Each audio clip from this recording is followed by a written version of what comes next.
चलिए चलिए guys, time pass बंद अभी। मैं अभी ना बैंक रिकन्सिलिएशन, अरे भाई, बैंक रिकन्सिलिएशन स्टेटमेंट एकदम बिगिनिंग से स्टार्ट कर रहा हूँ। मैं जानता हूँ मेजोरिटी लोगों को वो आता होगा, आता है तो भी चुप रहना है, बाजू वाले से बात नहीं करनी है। नहीं आता है तो अटमोस्ट अटेंशन देना है। देखो, लिखना थोड़ा बहुत मिस हो जाएगा ना, चलेगा, किसी ना किसी के पास नोट्स होंगे ही कंप्लीट। इनफैक्ट मैं तो कहूँगा लिखने पे फोकस ही मत करो।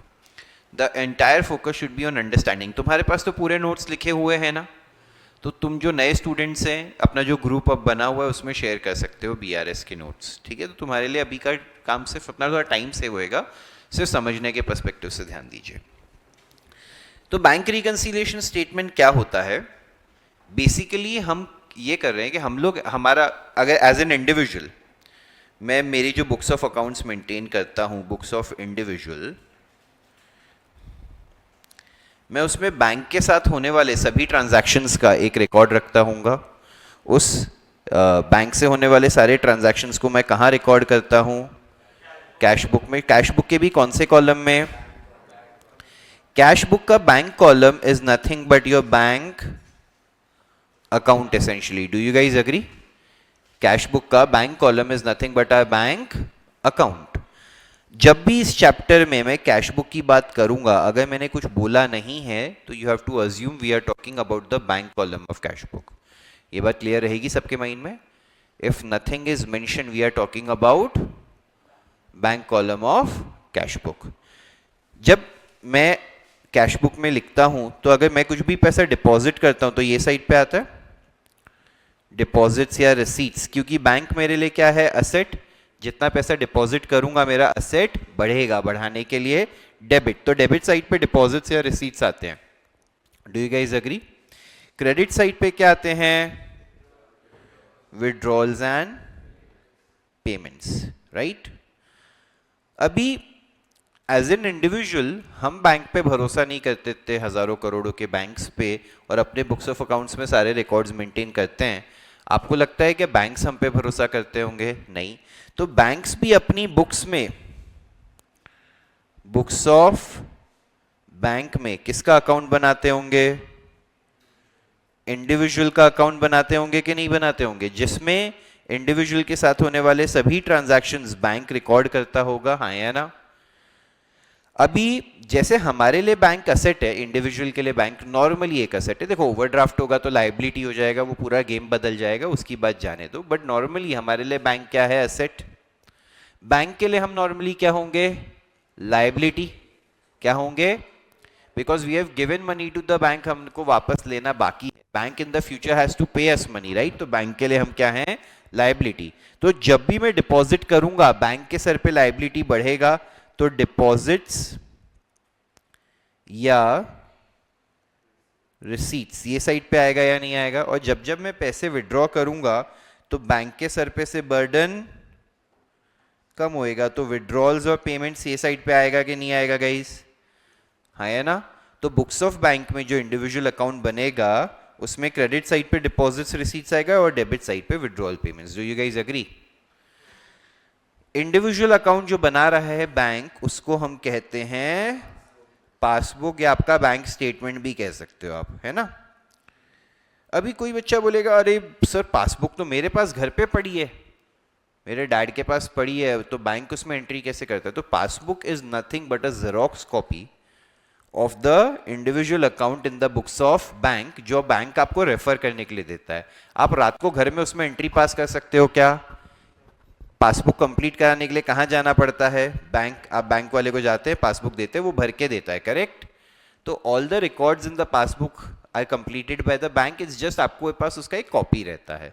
तो ऐसा मत सोचिए पासबुक इंडिविजुअल मेंटेन करता है, passbook is maintained by the bank, individual को जस्ट उसका एक कॉपी दिया जाता है। क्लियर है ये बात? अब कई बार क्या होता है, ये दोनों बुक्स के बैलेंसेस मैच होते नहीं हैं। जब मैच नहीं होते हैं तो उनको रिकंसाइल करना पड़ता है, डिफरेंस को ढूंढना पड़ता है। उस डिफरेंस को रिकंसाइल करने के लिए हम बनाते हैं बैंक रिकंसिलिएशन स्टेटमेंट, कि हम बोल रहे हैं हमारे अकाउंट में 100 रुपए हैं और बैंक बोल रहा है नहीं आपके अकाउंट में 110 रुपए हैं या 90 रुपए हैं। तो उस डिफरेंस को रिकंसाइल करने के लिए हम क्या बनाते हैं? Bank reconciliation statement. Is that clear? Absolutely clear? एक छोटा सा एग्जाम्पल लूंगा, मैं बहुत जल्दी जल्दी कराऊंगा आज, ध्यान से देखिएगा। एक एग्जाम्पल लिया कैश बुक का और यहां लिया पासबुक का। अब प्लीज वापस से, जब भी मैं इस चैप्टर में कैश बुक की बात करूंगा तो हम कौन से कॉलम की बात कर रहे हैं? Bank column. Unless otherwise specifically mention in the question, आप अज्यूम कीजिएगा बैंक कॉलम की बात हो रही है, ठीक है। अच्छा, आप में से जो बच्चे पास्ट में अटेंड कर चुके हैं मेरा सिखाया हुआ बीआरएस, किसकी हैंडराइटिंग अच्छी है जेन्युइनली? ऑनलाइन कोई लड़की, मोस्टली लड़के तो पता नहीं इसमें कैसा ही होंगे, कोई लड़की आई बिलीव जिसकी हैंडराइटिंग डिसेंट हो? आर्नवी, आपके पास बीआरएस के फुल नोट्स हैं क्या? आर्नवी, आपके पास फुल नोट्स हैं? हमेशा जवाब देती है, अभी जवाब नहीं दे रही है।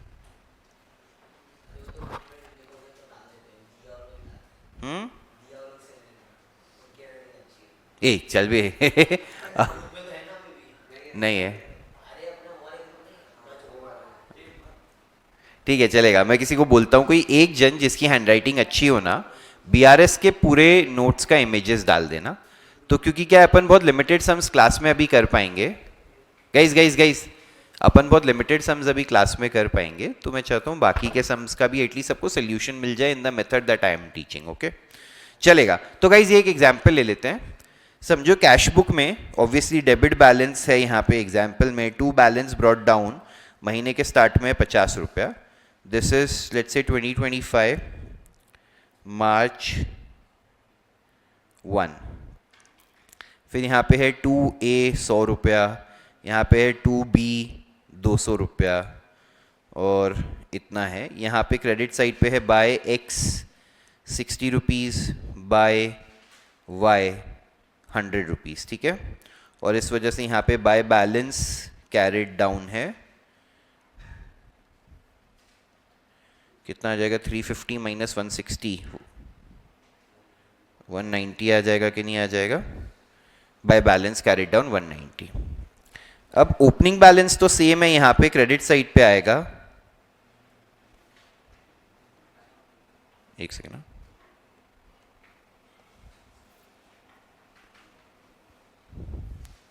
बाय बैलेंस ब्रॉट डाउन 50 रुपया है। फिर ए का समझो हमारा यहाँ पे 10 तारीख को था, तो यहाँ पे 15 तारीख को आ रहा है बाय ए 100 रुपया। तो ये मैच हो गया कि नहीं हो गया? हमने भी डिपॉजिट्स में लिखा, बैंक ने भी लिखा। अब यहाँ पे बी समझो हमने डिपॉजिट किया था 31 मार्च को, अभी तक वो क्लियर हुआ नहीं है, तो यहाँ पे नहीं आ रहा है।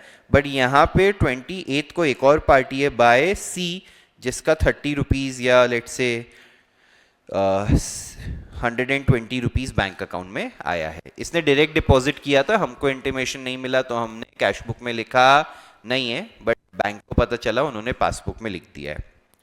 फिर ये समझो 15 तारीख का था, यहाँ पे 20 तारीख को आ गया 2x 60 रुपीज़, और ये 30th का था, तो ये यहाँ पे नहीं आया है वाई वाला। और यहाँ पे एक पेमेंट आई है 31 मार्च को टू बैंक चार्जेस 10 रुपीज़। इसका बैलेंस कितना आएगा? 270 माइनस 70 200 आएगा कि नहीं आएगा? To balance carried down. समझ रहे हैं सब? हाँ, तो ये बैलेंस का डिफरेंस आ गया कि नहीं आ गया?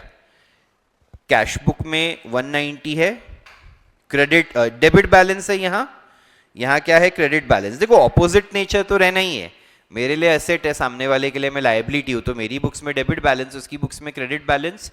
अगर मेरी बुक्स में क्रेडिट बैलेंस होता, उसकी बुक्स में डेबिट बैलेंस होता, वो नॉर्मल होता, करेक्ट? तो उसमें कोई दिक्कत नहीं है। बट दिक्कत ये है कि मैं बोल रहा हूँ 190, वो बोल रहा है 200, मैं बोल रहा हूँ 190, वो बोल रहा है। तो ये जो डिफरेंस है, इसके क्या रीजंस है? तो अब मैं क्या करता हूँ, पहले जो जो आइटम्स कॉमन है उनको उड़ा देता हूँ, फिर बची हुई आइटम्स को लेके सॉल्व करते हैं अपन। तो मेरे यहाँ पे ओपनिंग बैलेंस 50 है, उसके यहाँ पे भी ओपनिंग बैलेंस 50 है, सामने सामने क्या हो गया? मैंने ए को लिखा रिसीट्स में, उसने भी लिखा रिसीट्स में, स्टोरी खत्म। मेरे पास बी है, उसके पास बी, उसके पास सी है, मेरे पास सी। तो ये दोनों डिफरेंस के एक एक रीजन हो गए। One reason for difference is B, one reason for difference is C. हमारे पास एक्स है, उसके पास भी एक्स है, मैच हो गया। हमारे पास y है, उसके पास y नहीं है, उसके पास बैंक चार्जेस है, हमारे पास नहीं है, ये भी दो डिफरेंस के रीजन हो गए, वाई और बैंक चार्जेस। क्लोजिंग बैलेंस को देखना नहीं है क्योंकि उसको तो हम रिकंसाइल करने की कोशिश कर रहे हैं, समझा सभी लोगों को? कोई डाउट है यहां तक? तो हमारी बुक्स में 190 है, we need to see what are the reasons and reconcile it to 200। हमको ये चार रीजंस मिल गए हैं, बट क्या प्लस होएगा क्या माइनस, वो कैसे होएगा वो अभी देखना है। सोल्यूशन इसका कैसा होता है, bank reconciliation statement as on 31 March 2025, ऐसा हेडिंग लिखा जाता है। BRS शॉर्ट में मत लिखना, फुल फॉर्म लिखना, bank reconciliation statement as on 31 March 2025। एक पर्टिकुलर्स का कॉलम बनता है और दो अमाउंट के कॉलम बनते हैं, ठीक है। पहले हमेशा हम लिखते हैं बैलेंस एज पर कैश बुक, जो भी आपका स्टार्टिंग पॉइंट है उसको स्टार्टिंग में लिख दो। कैश बुक में कौन सा बैलेंस है, डेबिट बैलेंस है, ब्रैकेट में डेबिट लिख दिया, आउटर कॉलम में लिख दिया कितना है 190। There are a few items that we will add and there are a few items that we will deduct to eventually arrive at balance as per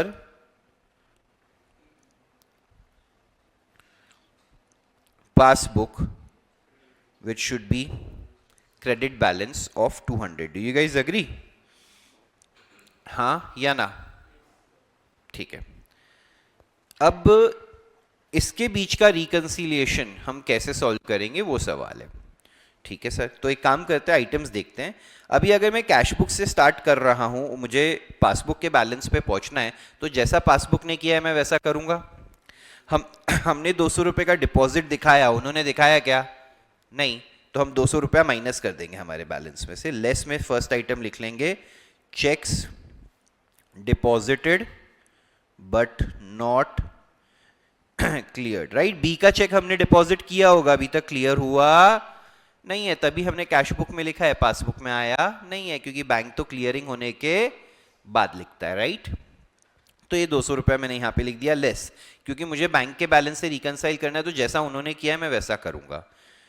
मैंने 100 रुपए का पेमेंट लिखा था, देख रहे हैं यहां पे वाई का, बैंक ने लिखा क्या, मतलब ये पैसा गया तो मैं मेरे बैलेंस में ऐड बैक कर दूंगा। checks issued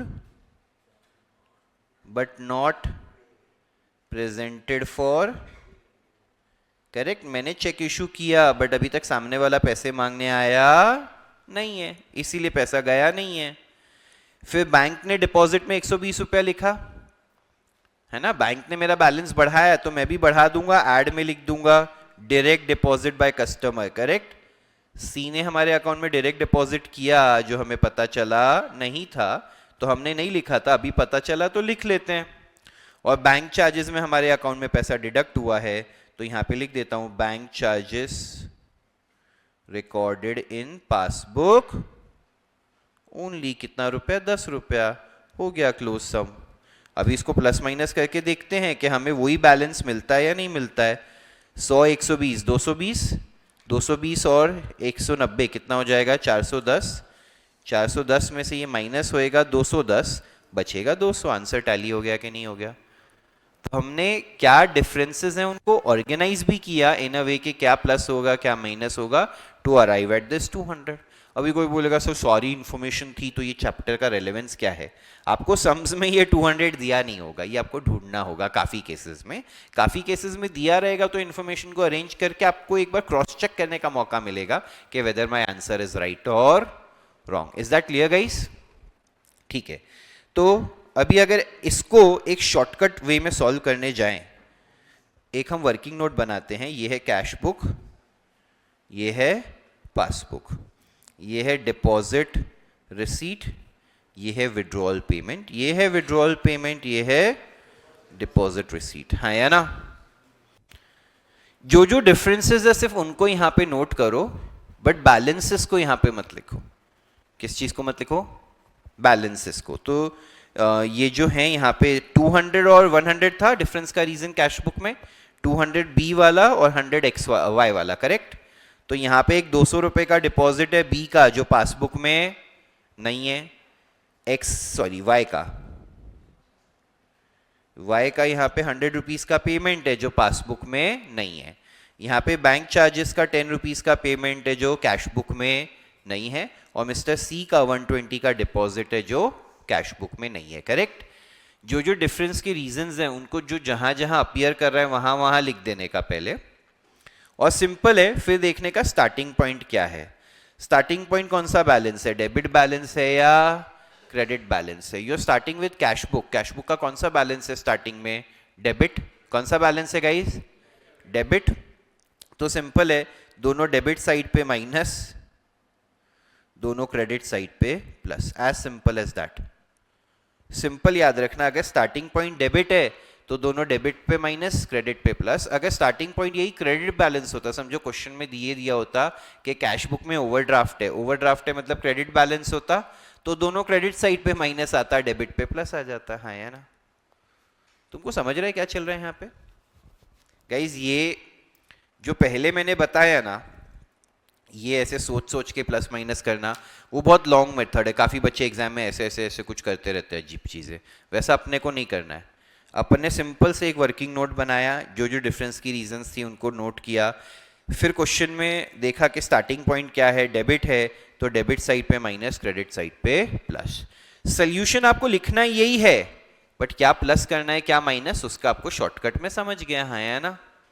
प्लीज क्लियर है सभी लोगों को guys, is it absolutely clear. क्या है, मार दिया कर ऐसे, सहा मत कर, सहा मत कर कसम से, तो ऐसे लोग और आगे बढ़ते फिर। तेरे हाथ में मौका है इसको बदलने का, इसके घर वाले भी खुश हो जाएंगे। चलो सबको समझा ये वर्किंग नोट। मैं जानता हूँ जो लोग फर्स्ट टाइम अटेंड कर रहे हैं उनको थोड़ा सा डिफिकल्ट लग रहा होगा, बट सिंपल है, आपको सारे डिफरेंसेस के रीजंस यहाँ नोट करने का और आपको आंसर मिल जाएगा। मैं एक दो सम्स कराऊंगा, don't worry, just allow me some time to reach there, ठीक है। अभी कोई बोलेगा sir starting point cash book है या पासबुक है उससे फर्क पड़ता है क्या, नहीं।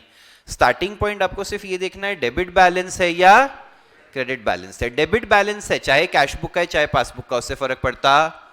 डेबिट बैलेंस है तो दोनों डेबिट साइड पे नेगेटिव आएगा, क्रेडिट बैलेंस है तो दोनों क्रेडिट साइड पे नेगेटिव आएगा। अभी कोई बोलेगा सर कैसे पता चलता है क्वेश्चन में कि डेबिट बैलेंस है या क्रेडिट बैलेंस है, तो कुछ टर्मिनोलॉजीज है जो मैं आपको समझाता हूँ। समझो एग्जाम में ऐसा लिखा हुआ है, सिर्फ लिखा हुआ है बैलेंस एज पर कैश बुक, तो कैश बुक में नॉर्मली क्या होता है, डेबिट बैलेंस, बताता हूँ, या ऐसा लिखा हो पॉजिटिव बैलेंस एज पर कैश बुक, या लिखा हो नॉर्मल बैलेंस एज पर कैश बुक, या लिखा हो फेवरेबल बैलेंस एज पर कैश बुक। ये सारी टर्मिनोलॉजीज में आपको अज्यूम करना है कैश बुक का क्या है, डेबिट। ये सारे वर्ड्स में कैश बुक के बदले बच्चों अगर क्या दिया होगा, पासबुक, है ना, तो क्या अज्यूम करने का, क्रेडिट। क्योंकि अगर बैलेंस एज पर पासबुक बोला है मतलब पासबुक में नॉर्मली कौन सा बैलेंस होता है, क्रेडिट, बिकॉज बैंक हमें करंट अकाउंट यूज करने के लिए हम तो उसमें पैसे रखते हैं ना। ओवरड्राफ्ट एक रेयर सिनारियो है, बैलेंस होना ज्यादा नॉर्मल सिनारियो है, हाँ या ना। तो यहाँ पे कौन सा बैलेंस होगा, क्रेडिट, मतलब हमारे लिए असेट, बैंक के लिए लायबिलिटी, ये एक नॉर्मल सिनारियो है। कोई बोलेगा sir positive balance as per passbook लिखा हो तो बैंक के लिए पॉजिटिव होना चाहिए, मतलब बैंक के लिए असेट होना चाहिए, is that correct, no. Positive balance, normal balance और फेवरेबल बैलेंस, ये जो तीनों वर्ड्स हैं, ये चाहे कैश बुक बोला हो चाहे पासबुक, नजरिया हमेशा कस्टमर का यूज होता है। तो favourable for the customer, favourable for the customer मतलब कैश बुक में डेबिट, पासबुक में क्रेडिट, याद रहेगा बच्चों को सभी को, हाँ या ना। फिर बैलेंस एज पर ये, इसके बाद अगर दिया हो समझो ओवरड्राफ्ट बैलेंस एज पर कैश बुक या पासबुक, या नेगेटिव बैलेंस, या एबनॉर्मल बैलेंस, या अनफेवरेबल बैलेंस, अगर ये सब दिया हो तो कैश बुक का क्या हो जाएगा बच्चों, और पासबुक का क्या हो जाएगा, डेबिट। क्योंकि हमारे लिए यहाँ पे असेट था, हमारे लिए यहाँ पे क्या है, लाइबिलिटी। यहाँ के लिए बैंक के लिए असेट लाइबिलिटी था, यहाँ पे बैंक के लिए क्या हो गया। सबको समझा स्टार्टिंग पॉइंट कैसे जज करना है सभी लोगों को, कुछ डाउट एंड डिफिकल्टी है इसमें, आगे चलें हम लोग। बैलेंस कैसे आइडेंटिफाई करने का ये मैंने आपको बताया। अब जो जो कैश बुक और पासबुक में डिफरेंसेस होते हैं ना, उनके कुछ स्पेसिफिक रीजंस होते हैं। it will be either timing difference or it will be, मैंने तुमको एडजस्टेड कैश बुक सिखाया है क्या? एडजस्टेड कैश बुक भी हो गया अपना? खुद पे भरोसा है कि अच्छे से सिखाया होगा? मेरे को डाउट था कि सिखाया नहीं है। चलो अच्छी बात है। बोल रहे खुद पे भरोसा नहीं। अरे मैंने ये थोड़ी ना बोला सिखाया अच्छे से नहीं होगा, मैं ये बोल रहा हूँ सिखाया है कि नहीं वो डाउट है मेरे को।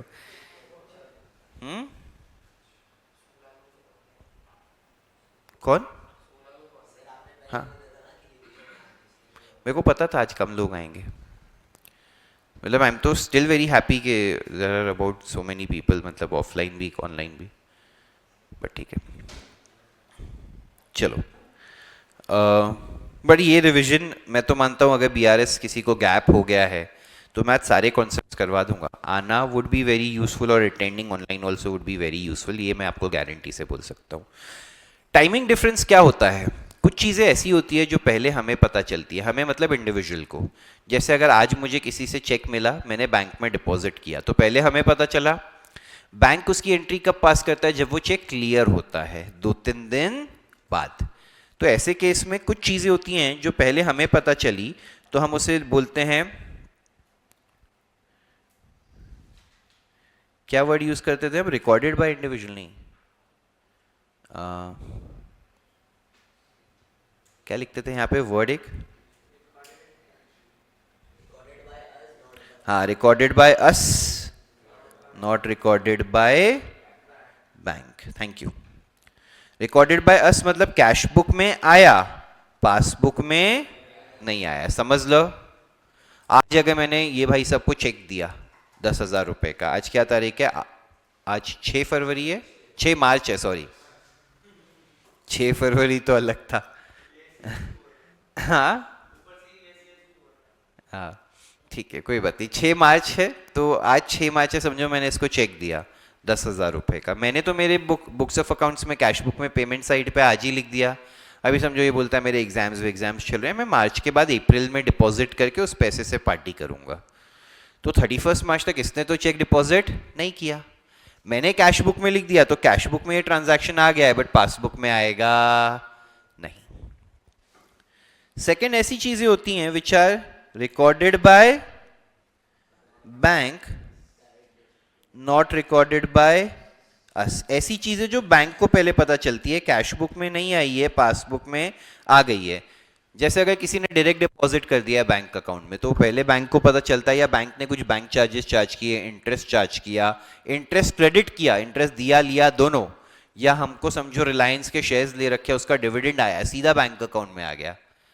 तो ये सब चीजें पहले किसको पता चलती है? बैंक को, फिर बाद में हमें। Standing instructions. एरर्स में क्या आ जाएगा? Errors by us. तो ये कैश बुक में हुआ है ऑब्वियसली, पासबुक में हुआ नहीं है क्योंकि हमने गड़बड़ की है। अगर हमने एक अमाउंट को 100 के बदले 1000 लिख दिया है तो क्या गारंटी है बैंक भी ऐसा करेगा? और second would be errors by bank. Cash book में नहीं आया ऑब्वियसली, ये पासबुक में आया है। सबको समझा अच्छे से? ये 4 रीजंस फॉर डिफरेंस हो सकते हैं। अभी कौन सी चीज जनरली पहले किसको पता चलती है उस बेसिस पे हम एक ऐसा नोट बनाते हैं। ये है कैश बुक, ये है कौन सी साइड? डिपॉजिट या रिसीट साइड। ये कौन सी है? विड्रॉल या पेमेंट साइड।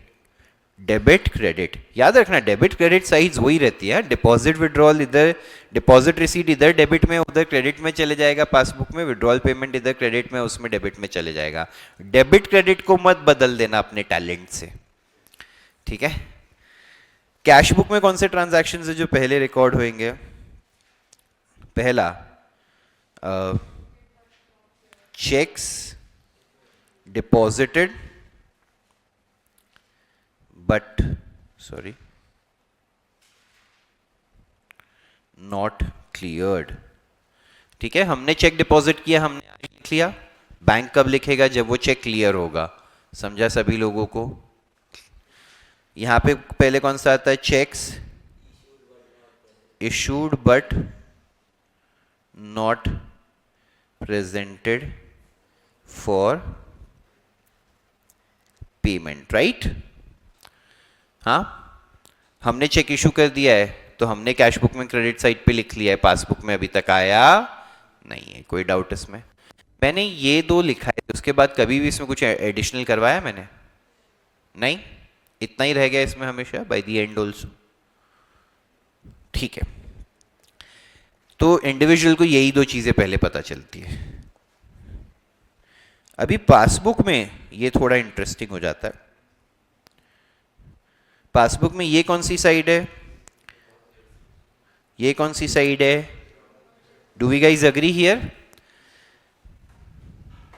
अभी बैंक को कौन सी चीजें पहले पता चलती है? जैसे डायरेक्ट डिपॉजिट बाय कस्टमर, किसी ने मेरे अकाउंट में सीधा पैसा डिपॉजिट कर दिया तो ऑनलाइन सिस्टम से किया तो पहले बैंक को पता चलेगा, मुझे तो फिर जब स्टेटमेंट आएगा तब पता चलेगा, या जब मुझे बैंक पासबुक कंप्लीट करके, मतलब मैं जाऊंगा बैंक में बोलूंगा पासबुक भर के दो, तब मैं देखूंगा अरे सी ने पैसे दे दिए, तब मुझे पता चलेगा, हाँ या ना? सेकेंड इज डिविडेंड या इंटरेस्ट, डिवाइडेड लिख दिया था, सॉरी, डिविडेंड या इंटरेस्ट रिसीव्ड। ठीक है, डिविडेंड या इंटरेस्ट रिसीव्ड का क्या मतलब है? जैसे मैंने किसी कंपनी के शेयर्स में इन्वेस्ट किया, उन्होंने डिविडेंड दिया, अभी वो लोग पहले ही जमाना था सबके घर पे चेक भेजते थे, अब वो लोग चेक नहीं भेजते, पहले ही आपके डीमैट अकाउंट से, जैसे आपका ब्रोकर जीरोधा है तो जीरोधा से आपकी बैंक की इंफॉर्मेशन लेके रख लेंगे और सीधा आपके बैंक अकाउंट में पैसा डाल देंगे। नहीं, तो ऐसा होगा, तुम्हारे पुराने लिए हुए शेयर्स होंगे फिजिकल, और उसके बाद तुमने अभी तक कंपनी में इंटीमेट नहीं किया है तुम्हारा ये बैंक अकाउंट डिटेल्स या तुम्हारा बेसिकली डीमैट अकाउंट डिटेल्स, वो इंटीमेट कर दो, फिर इनफैक्ट अच्छा रहेगा। ये जिनके पास ब्लैक का पैसा बहुत होता है वो फिजिकल शेयर्स दबा के बैठे अभी भी, हाँ? तो चलिए आगे चलते हैं, इंटरेस्ट या डिविडेंड रिसीव्ड। थर्ड, इंटरेस्ट या डिविडेंड रिसीव्ड के बाद थर्ड क्या होगा बताओ? था क्या और कुछ यहाँ पे? क्या interest allowed by bank?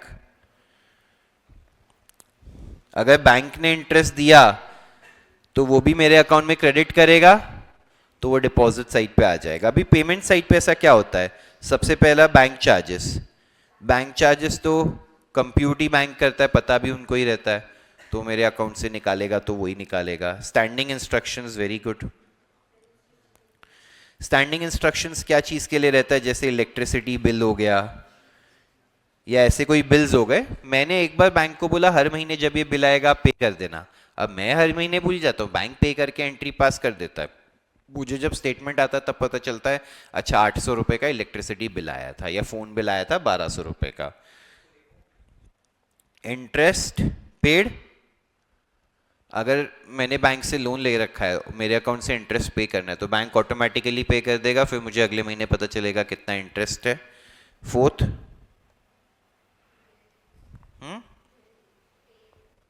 Bills payable dishonoured. जो लोग घर पे हैं नोट्स में एक बार चेक करके बताएंगे क्या कुछ और है क्या? बिल्स पेबल डिसऑनर्ड, हमने किसी के लिए किसी पे बिल ड्रॉ, सॉरी किसी ने हम पे बिल ड्रॉ किया था। बिल्स पेबल क्या होता है? एक पीस ऑफ पेपर होता है जिस पे हम लिख के देते हैं, हम तो मतलब हम अग्री करते हैं हम सामने वाले को पैसा देंगे, मेच्योरिटी डेट पे सामने वाला हमारे पास डिसऑनर्ड नहीं, रुको दो चीजें हैं, ये बिल्स रिसीवेबल डिसऑनर्ड एंड यहां पे आएगा बिल्स पेबल पेड। बताता हूं, ठीक है? जैसे दो पर्सन है ए और बी, ए ने बी को गुड्स बेचा 100 रुपए का, बी ने बोला मेरे पास आज पैसे नहीं है तू 3 महीने बाद ले ले, तो ए बी पे एक बिल ड्रॉ करेगा 100 रुपए का और बोलेगा तू इसको साइन करके दे, तो ये पीस ऑफ पेपर एविडेंस हो जाएगा कि तू 3 महीने बाद 100 रुपए देने वाला है। उस पीस ऑफ पेपर को बोलते हैं बिल ऑफ एक्सचेंज। क्या बोलते हैं? बी ने साइन करके दिया, ए के लिए ये बिल ऑफ एक्सचेंज हो गया बिल्स रिसीवेबल, बी के लिए हो गया ये बिल्स पेबल। समझा इतना बात? तो यहां तक जिसको पैसा लेना है 3 महीने बाद उसके लिए हो गया बिल रिसीवेबल, जिसको 3 महीने बाद पैसा देना है उसके लिए हो गया बिल्स पेबल। 3 महीने बाद हम अच्छा, अभी इसमें ए के पास एक ऑप्शन रहता है, वो ये बिल बैंक के साथ डिस्काउंट करवा ले, bills receivable discounted dishonoured. Bill का ऑप्शन क्या रहता है, बैंक के साथ ये बिल क्या करा लो, डिस्काउंट। आप 3 महीने पहले ही बैंक के पास जाओ, बोलो देखो 3 महीने बाद मुझे बी से पैसा मिलने वाला है, आप मुझे आज पैसा दे दो, तो बैंक क्या करता है, आपको आज 97 रुपीज दे देता है, थोड़ा सा पैसा काट के, क्योंकि बैंक को भी तो अपना इंटरेस्ट कमाना है कि नहीं कमाना है। बैंक आज आपको इंटरेस्ट 97 दे देगा और 3 महीने बाद वो 100 रुपया बी से ले लेगा, तो बैंक को 3 रुपए की कमाई हो गई कि नहीं हो गई। तो बैंक ने आपको 97 3 महीने पहले दिया, आपने अपनी बुक्स में भी लिखा, बैंक ने भी अपनी बुक्स में लिख लिया, उसमें कोई गड़बड़ नहीं है। आज जब मैच्योरिटी डेट पे बैंक बी से पैसे मांगने गया तो बी ने बोला मैं पैसे दे रहा नहीं हूं, तो ऐसे पैसे बैंक किससे मांगेगा, फिर हमसे मांगेगा। बैंक बोलेगा तेरी पार्टी बेकार है, तू ही पैसे दे। तो ऐसे केस में बैंक हमारे अकाउंट से पैसे निकाल लेता है, विड्रॉ कर लेता है। तो बिल्स रिसीवेबल अगर डिसऑनर हुआ, इसमें there is something called as bill amount, जो भी बिल का अमाउंट है, प्लस अगर कुछ नोटिंग चार्जेस हैं तो वो भी होएगा। नोटिंग चार्जेस क्या होते हैं, बस वो हम गवर्नमेंट में जाके वो फैक्ट रजिस्टर कराते हैं। इनफैक्ट इस बार का शायद ये एक नोटरी पे कुछ ऑब्जेक्टिव आया था बोर्ड एग्जाम में, अभी आप 12th का देखोगे ना तो उसमें था कुछ, ठीक है। और bills payable paid, bills payable paid मतलब हमने बिल्स ऑफ एक्सचेंज का पैसा पे कर दिया है। हम अगर हम बी होते और ये मैच्योरिटी डेट पे पैसा हमारे बिहाफ पे बैंक ने भर दिया, बैंक से पैसा जाता। क्लियर है सभी लोगों को? ये दो चीज लर्न कर लीजिएगा, bills receivable discounted dishonoured which is bill amount plus noting charges and bills payable paid. तुमको तो मैं बिल ऑफ एक्सचेंज करवा चुका हूं, राइट? ठीक है, ये सारा होता है रीजंस फॉर डिफरेंस। बताइए सबको क्लियर है? पक्का? चलें आगे? ठीक है, बताओ और कुछ थियरी में बाकी है? क्वेश्चंस के साथ स्टार्ट कर सकते हैं, कर सकते हैं? चलिए, एक दो टाइप के सम और हैं जो मैं बाद में कराऊंगा। पहले लेट अस स्टार्ट विद 1 और 2 क्वेश्चंस। चलिए, क्योंकि काफ़ी बच्चे ऑलरेडी भी अटेंड कर चुके हैं, I would want this to be a revision class as well. मैं आप लोगों को 5 मिनट देता हूँ क्वेश्चन नंबर 6 ट्राई करने के लिए। सब लोग, जो लोग नए हैं वो ट्राई मत कीजिए, मैं जब कराऊंगा तब समझ लीजिएगा, ठीक है? डन। सब लोग क्वेश्चन नंबर 6 ट्राई करेंगे, ऑनलाइन भी। सबको, ऑनलाइन वालों को अच्छे से समझा है यहां तक का? Guys, I hope this was a very thorough revision of BRS, right? ठीक है, मेरे हिसाब से तो we have covered everything. चलो, 5 मिनट्स ही हैं, सिर्फ वर्किंग नोट ही बनाना है और वो रफ में अमाउंट्स के हिसाब से करना है, जल्दी से। अरे भाई, यूनिट टेस्ट में तुमने सेम मेथड किया और 2 एंट्री रॉन्ग चली गई, ऐसा नहीं हो सकता। तो तूने वो मेथड सही से नहीं अप्लाई किया, बट कोई दिक्कत नहीं है, अपन डिस्कस कर लेंगे। गाइज, मैंने जो क्वेश्चन पिक किया है उसका सोल्यूशन देखिए सब लोग अभी स्क्रीन की तरफ। गाइज, अभी I want utmost attention on the screen. ये हमारा वर्किंग नोट है, कैश बुक, पासबुक। इसमें ये कौन सी साइड है? Deposit receipt. ये कौन सी साइड है? ये है, ये है deposit receipt, right? Guys please शांत हो जाइए सब लोग।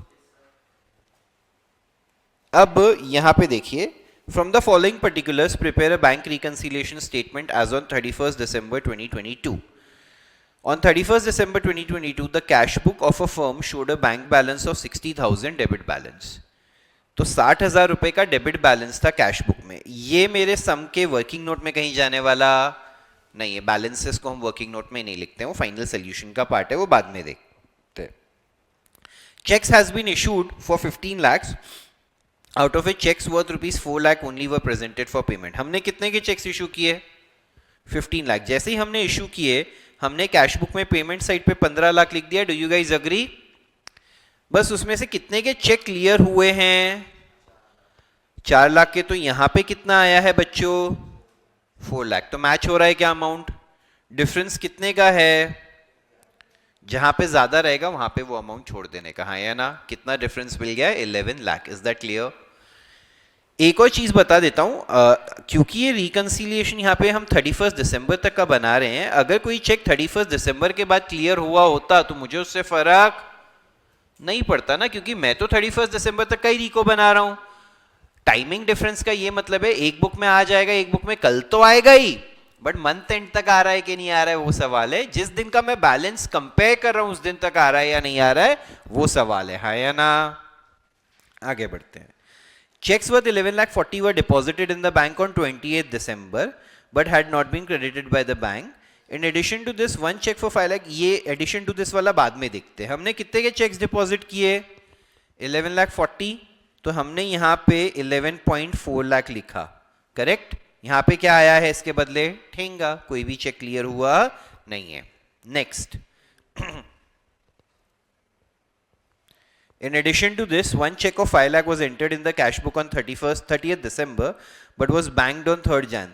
But it was banked मतलब deposited. तो हमने कैश बुक, किसी से चेक आया 5 लाख का, कैश बुक में लिख दिया ये रिसीट साइट पे, बट बेवकूफ की तरह जाके डिपॉजिट ही नहीं किया। आइडियली जब तक डिपॉजिट नहीं करते उसको क्या ट्रीट करना चाहिए? कैश। बट हमने गलती से लिख दिया है कैश बुक में, तो यहाँ पे हमने 5 लाख रुपया लिख दिया है, ऑब्वियसली डिपॉजिट ही नहीं किया है, तो पासबुक में तो वो आ सकता नहीं है। Next. A check from Susan of 4 lakh was deposited in the bank on 26 December but was dishonored and the advice was received on 2nd Jan. तो हमको सुजन से एक चेक आया 4 लाख का, जो हमने 26 दिसंबर को डिपॉजिट कर दिया। तो हमने डिपॉजिट कर दिया तो हमने यहाँ पे 4 लाख डिपॉजिट साइड पे लिख दिया। अब ये डिसऑनर हो गया तो यहाँ पे तो आएगा ही नहीं पासबुक में, तो पासबुक में कुछ भी आया नहीं है। या तो तू दोनों साइड पे लिख या तो कुछ भी में, हाँ तो कोई दिक्कत नहीं। Done. Next. Passbook showed bank charges of 2000 debited bye the bank. यहाँ पे आएगा कि नहीं आएगा बच्चों? 2000 बैंक ने हमारे अकाउंट से निकाला, पासबुक में विड्रॉल साइड पे। One of the debtors deposited a sum of 5 lakh in the bank account of the firm on 20th December, but the intimation was received on 2nd Jan. ये direct deposit by customer हो गया कि नहीं हो गया? तो पहले bank को पता चला तो बैंक ने यहाँ पे लिख दिया कितना अमाउंट है गाइस? 5 लाख, करेक्ट। हमको पता चला नहीं है, एटलीस्ट 31 दिसंबर तक नहीं पता चला है। बैंक पासबुक शोड 382, इस पे बाद में आते हैं। स्टार्टिंग पॉइंट क्या है? कैश बुक का डेबिट बैलेंस, तो दोनों डेबिट साइड पे माइनस, क्रेडिट साइड पे प्लस। तो अभी फाइनल सोल्यूशन आइडियली कैसा बनना चाहिए? In the books of party का नाम दिया रहता तो पार्टी का नाम लिख देते। Bank reconciliation statement as on 31 दिसंबर 2022। पर्टिकुलर्स अमाउंट पहले बैलेंस एज पर कैश बुक कितना है? 60,000 है। अपन यहाँ पे ब्रैकेट में क्या लिखते हैं? डेबिट। अभी हमारे हिसाब से प्लस में क्या क्या आ रहा है? 11 लाख प्लस में आ रहा है और 5 लाख प्लस में आ रहा है, राइट गाइज? तो यहाँ पे देख लो 11 लाख और 5 लाख। स्टेटमेंट कैसे बनाए? Cheques issued but not yet presented for payment, वो 15 - 4 का डिफरेंस। Direct deposit by debtor in our bank not yet recorded in cash book. ये 16 लाख हो गया, टोटल 16,60,000 हो गया। सब मेरे साथ है यहाँ तक? फिर यहाँ पे माइनस में क्या क्या है? 11 लाख 40, 5 लाख, 4 लाख और 2,000। देख रहे हैं? ये देख लीजिए, 11 लाख 40, 5, 4 और 2। यार क्या इजी हो गया कि नहीं हो गया? ये 11 लाख 40,000 क्या है? Checks deposited but not cleared. ये 5 लाख क्या है? Check received and entered in cash book but deposit किया नहीं है। सुजन का चेक जो डिसऑनर है वो, और बैंक चार्जेस, करेक्ट। टोटल आ गया 2042। अभी गाइस एक चीज बहुत इंपॉर्टेंट है, स्क्रीन की तरफ सब लोग, बहुत इंपॉर्टेंट है। 1660 माइनस 2042, आंसर नेगेटिव आ रहा है। तो जनरली मैंने क्या सिखाया है? ऊपर डेबिट होता है तो नीचे क्या आता है? क्रेडिट। बट अभी क्योंकि यहाँ पे नेगेटिव साइन है, हम इसको नेगेटिव को हटा देंगे यहाँ से, और डेबिट, ऊपर डेबिट है नीचे भी क्या लिख देंगे? डेबिट। वो माइनस की वजह से साइन एक और बार रिवर्स हो गया। कोई बोलेगा सर बट हम बोल रहे हैं हमारा असेट है, वो बोल रहा है उसका असेट है। क्योंकि गैप इतना बड़ा है, क्योंकि बहुत सारी आइटम्स का डिफरेंस है, इस वजह से है। वो कोई टेंशन का बात। ये बहुत एक यूनिक सम है। वापस से जनरली ऐसा होता नहीं है, हमारी बुक्स में डेबिट तो उसकी बुक्स में क्रेडिट। बट इस बार डिफरेंसेस इतने सारे हैं कि हमारी बुक्स में भी डेबिट है, उसकी बुक्स में भी डेबिट है। बट वो तो ठीक है, आपको अगर नेगेटिव आंसर मिलता है तो आप ऐसा कर सकते हैं। प्लीज बताइए सबको समझा है? ऑनलाइन वाले भी प्लीज कंफर्म कीजिए if you guys have understood.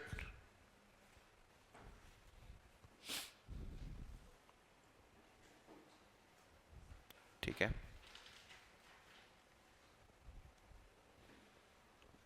बेटा आपको क्लियर है? चलिए लास्ट पार्ट। विहान वो आप लोगों को 11th के एग्जाम्स के बाद ही मिलेंगी। They are ready but they are into printing. ठीक है, चलिए अभी प्रायोरिटी प्रिंटिंग फ्रैंकली अगर आपको बताऊं तो जिनका मई में सीए फाउंडेशन है उनका चल रहा है। So they will get their book like this week. Sharvari का डाउट ये नेगेटिव से पॉजिटिव हुआ वो, ठीक है। तो बेटा अगर आपको फाइनल आंसर नेगेटिव आ रहा है तो सिंपल है, आप नेगेटिव लिखिए मत, बट ऊपर अगर डेबिट है तो नीचे भी डेबिट लिख दीजिए, ऊपर क्रेडिट है तो नीचे क्रेडिट लिख दीजिए। नॉर्मली पॉजिटिव रहता है आंसर तो हम साइन एक बार रिवर्स करते हैं, करेक्ट। ऊपर डेबिट है तो नीचे क्रेडिट, ऊपर क्रेडिट है तो नीचे डेबिट। बट अगर नेगेटिव है तो उसको हटा दो और नीचे साइन को 2 बार रिवर्स कर दो तो वो सेम हो जाएगा ऊपर से, समझा?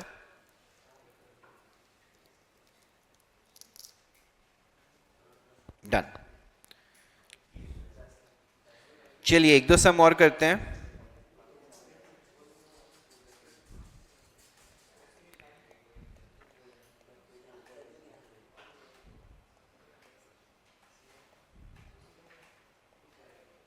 थर्टीन सम अच्छा दिख रहा है बड़ा।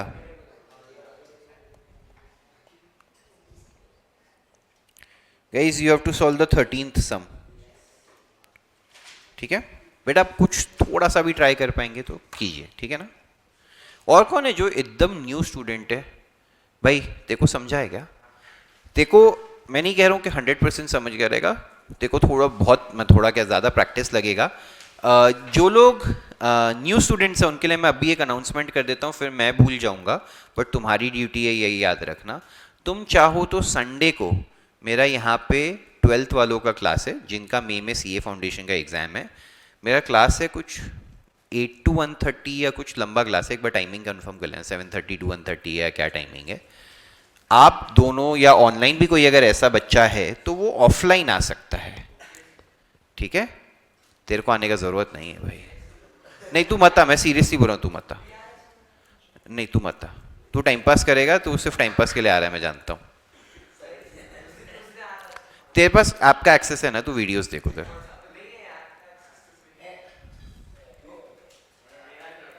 उसका नहीं है। तू इसके घर चले जा, मन दिखाएगा देखो बढ़िया। तो गाइज आप लोग उस फेज में ना, सॉरी डिस्कशन रह गया, आप दोनों उसमें से चाहिए तो 10 बजे आ जाओ कि सर हम 3 घंटा यहाँ पे बैठ के सारे सम्स कर लेंगे। क्या बोलते हो, ऐसा कर लेंगे? डन। एटलीस्ट आप दोनों तो आ ही रहे हैं, इसको भी आ जाने देंगे। तो आप तीनों पीछे बैठ जाना, एक एक सम आप करना। देखो मैं बिजी तो वो 12th वाले लेक्चर में रहूंगा, बट उनको आधा घंटा करा के जब भी 5 मिनट फ्री रहूंगा आपके 2-3 सम देख के चले जाऊंगा, आपको हेल्प हो जाएगा। ऐसा कर सकते हैं, तो बीआरएस ऐसे उड़ा देंगे। ऑनलाइन कोई ऐसा है जो ये चीज में ऑफलाइन आएगा तो अभी बताइए। Is there any student will be coming offline on Sunday? 10 AM का टाइम फिक्स रखो फिर। 10 बजे, ठीक है 10 बजे। सबको नहीं आना है, सिर्फ 2-3 जो न्यू स्टूडेंट्स हैं उनको के प्रैक्टिस हो जाएगा बीआरएस का, और मे बी इवन रेक्टिफिकेशन वो हो जाएगा। तो देखो मैं हर बैच में बोलता हूं, ए बैठ रहे, इस बैच में भी मैं बोल देता हूं, मैं मेरे एंड से जो स्टूडेंट्स का कुछ भी मिस हुआ है वो कवर करने में और आप लोगों को एक्सप्लेन करने में पूरी कोशिश करूंगा, but then you have to be determined enough. एक पॉइंट के बियॉन्ड मैं ये बोलूंगा, फिर अगर नहीं करना है तो छोड़ो। बट अगर आपके एंड से मेरे को मिलता रहा कि सर अरे सर और कब आप टाइम दे सकते हो, बैठते हैं आप बताइए, आप बताओ, तो I would be more than happy. अगर आपको लग रहा है संडे को 3 घंटा भी कम पड़ेगा, आप भी डिसाइड कर लो 9 बजे आ जाओ, मुझे कोई दिक्कत नहीं है। 3 घंटे में हो गया तो 12 बजे चले जाना।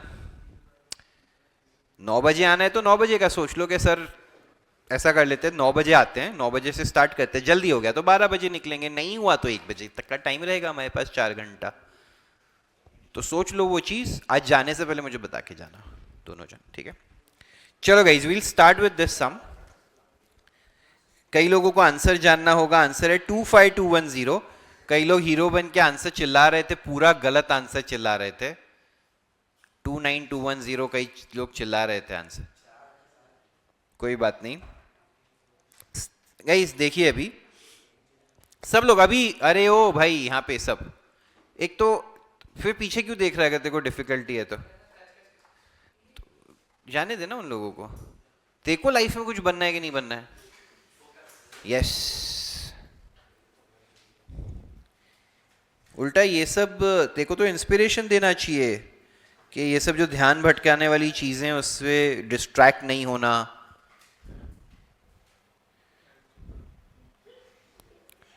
सबको ऐसा बोलना चाहिए अपने को, वो गुड मॉर्निंग वाले जैसा बनना है। चलो गाइज, सबसे पहले क्या दिया हुआ है, prepare the BRS of Messrs RK Brothers on 30 June 2018। तो हमें जो जो ट्रांजैक्शंस 30 जून तक हुए हैं वो कंसिडर करने हैं। Bank passbook had a debit balance of 25,000, ये तो बैलेंस है, इसको बाद में देखेंगे, correct. A check worth rupees 400 directly deposited into the bank by the customer, but no entry was made in the cash book. Clearly लिखा है, cash book में कुछ किया नहीं है। हमारे कस्टमर ने डायरेक्टली 400 रुपया बैंक में डिपॉजिट किया है, तो ये पासबुक में आ गया। देखो, कोई भी ट्रांजैक्शन पढ़ो ना तो पहले ये सोचो ये पहले किसको पता चला होगा। ये अगर पहले इंडिविजुअल को पता चला है तो किस में आएगा, कैश बुक, पासबुक में नहीं आएगा। ये अगर पहले बैंक को पता चला है तो पासबुक में आएगा, कैश बुक में नहीं आएगा। Make sense? Yes, that is the way to go about it. Next क्या है, out of the cheques issued were 34,000, cheques amounting to 20,000 only were presented for payment till 30 June. कितने के checks issue किए, 34,000 के। तो हमको पहले किसको पता चलता है, इंडिविजुअल को। पहले जाके कैश बुक में हमने कितना लिखा, 34,000। बैंक को इसमें से कितने के चेक्स के बारे में पता चला, 20,000। ये कैंसिल होके बच्चों कितना बच जाएगा, 14,000। प्लीज बताइए क्लियर है, नए बच्चों को आ रहा है, ये दोनों सही गया? पहले वाला, ये 14,000 वाला गलत हो गया। ठीक, अभी समझा?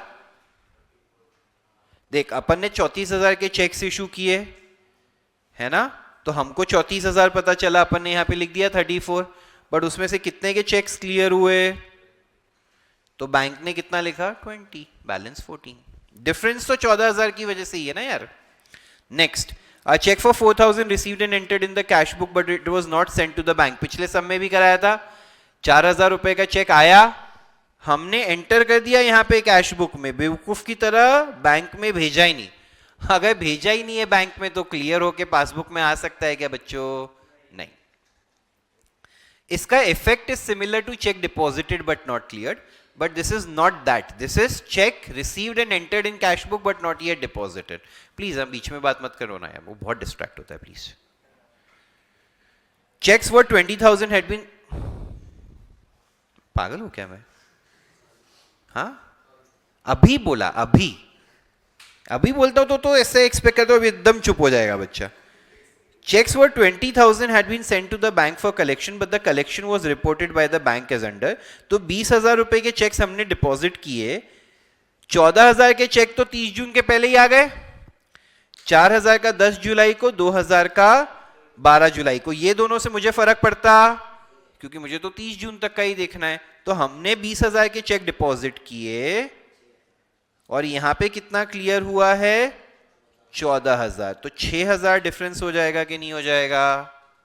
Next, the bank made a direct payment of 600 which was not recorded in the cash book. Clear दिया है, not recorded in the cash book. 600 रुपए का बैंक ने पेमेंट किया है हमारे बिहाफ पे, तो ये यहाँ पे पेमेंट साइड पे 600 रुपए आ जाएगा, right guys. Next, interest on overdraft charge by bank 1600 but not recorded in the cash book. Bank ने चार्ज किया है तो 1600 रुपए हमारे अकाउंट से पैसे निकाल लिए होंगे ना। यही इंटरेस्ट अलाउड बाय बैंक होता तो रिसीट साइड पे आ जाता, चार्ज मतलब बैंक ने हमारे अकाउंट से पैसा विड्रॉ कर लिया होगा। Next, bank charges worth 80 have been entered twice in the cash book. तो पहले ये वाला पार्ट करते हैं, बैंक चार्जेस कितनी बार एंटर कर दिया है कैश बुक में, 2 बार। तो यार एक बार तो यहां पे भी आया होगा, आपने एक्साइटमेंट में यहां पे कितनी बार लिख लिया, 2 बार। एक बार को क्या कर दूंगा, कैंसिल, एक बार का रह जाएगा, हाँ या ना गाइज। हमें तो डिफरेंस का ही रीजन ढूंढना है कि नहीं ढूंढना है। Next, insurance charges of 70 directly paid by the bank was not entered in the cash book. तो बैंक ने यहाँ पे ₹70 पे किया, बैंक ने लिख लिया, हमने लिखा नहीं है। Next, the credit side of the bank column of cash book was undercast bye 2000। Credit side of bank column of cash book, credit side of bank column of cash book was undercast, मतलब यहां पे हमने balance कम लिया है, less, तो यहां पे ज्यादा हो गया कि नहीं हो गया 2000। गाइस अगर अंडरकास्ट होता है ना तो माइनस 2000 लिखने के बदले ऑपोजिट साइड पे लिखते हैं। ओवरकास्ट होता है, इसलिए तेरा 4000 का डिफरेंस था, तेरा 29210 था, ठीक है, ब्रेकअप कर ले उससे, ऐसे देख मत गंदे निगाहों से। गाइस सिंपल है, अगर देखो रेक्टिफिकेशन में क्या होता है, उल्टा होता है, हमें रेक्टिफिकेशन में चीजें सुधारनी होती हैं, यहाँ पे हमें चीजें सुधारनी नहीं है। जैसे मैं क्या करता हूँ, मैं आपको आके बता देता हूँ ना फैक्ट्स कि आपकी लाइफ में आप ये गलत कर रहे हैं, यहाँ पे हमें बस वो करना है कि गलतियां बता देनी है, सुधारने का काम अभी करना नहीं है, समझा सभी लोगों को।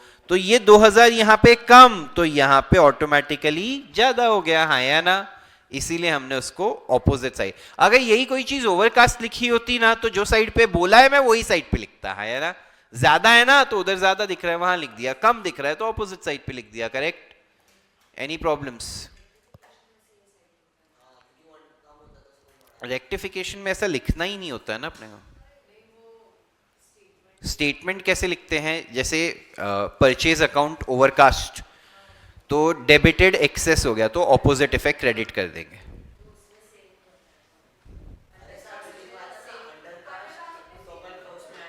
देखो सिंपल बताता हूं, सिंपल यहां पे अगर सिर्फ बीआरएस कर रहे हैं हम, एडजस्टेड कैश बुक कर रहे नहीं है, तो अगर ओवरकास्ट है तो सेम साइड, अंडरकास्ट है तो ऑपोजिट साइड पे लिखने का, जैसा अभी इस सम में किया। अगर मैं एडजस्टेड कैश बुक में जाऊं तो ओवरकास्ट है तो ऑपोजिट साइड पे लिख के सुधार दो, और अंडरकास्ट है तो सेम साइड पे लिख के सुधार दो, एंड सेम रेक्टिफिकेशन में भी होगा। मानना है क्या उसको? टच भी किया तो तू देख लेना। समझा? कोई बात नहीं, अभी क्लियर है, चलें आगे। प्लस माइनस करके in fifth one, how 80 appeared in the passbook on the debit side.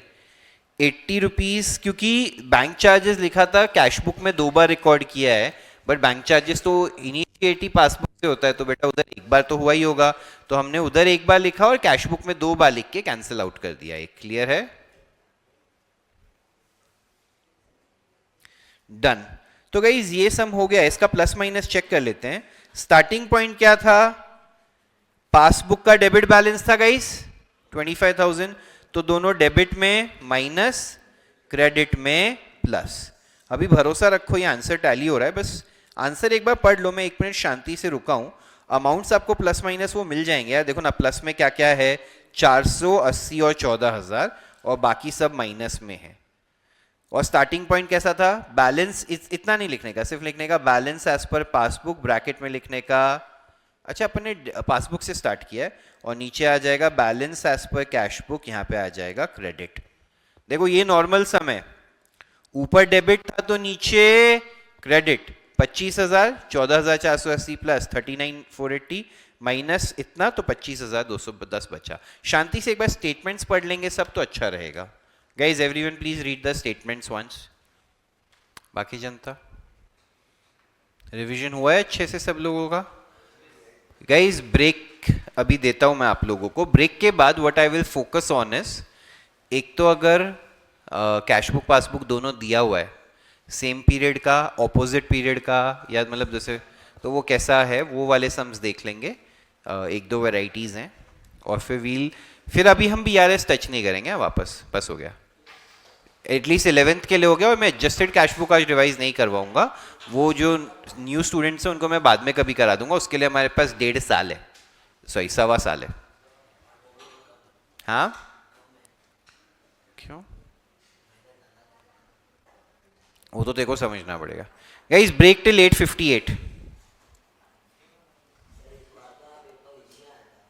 Foundation का वो उनको करने होंगे, 60% पासिंग था।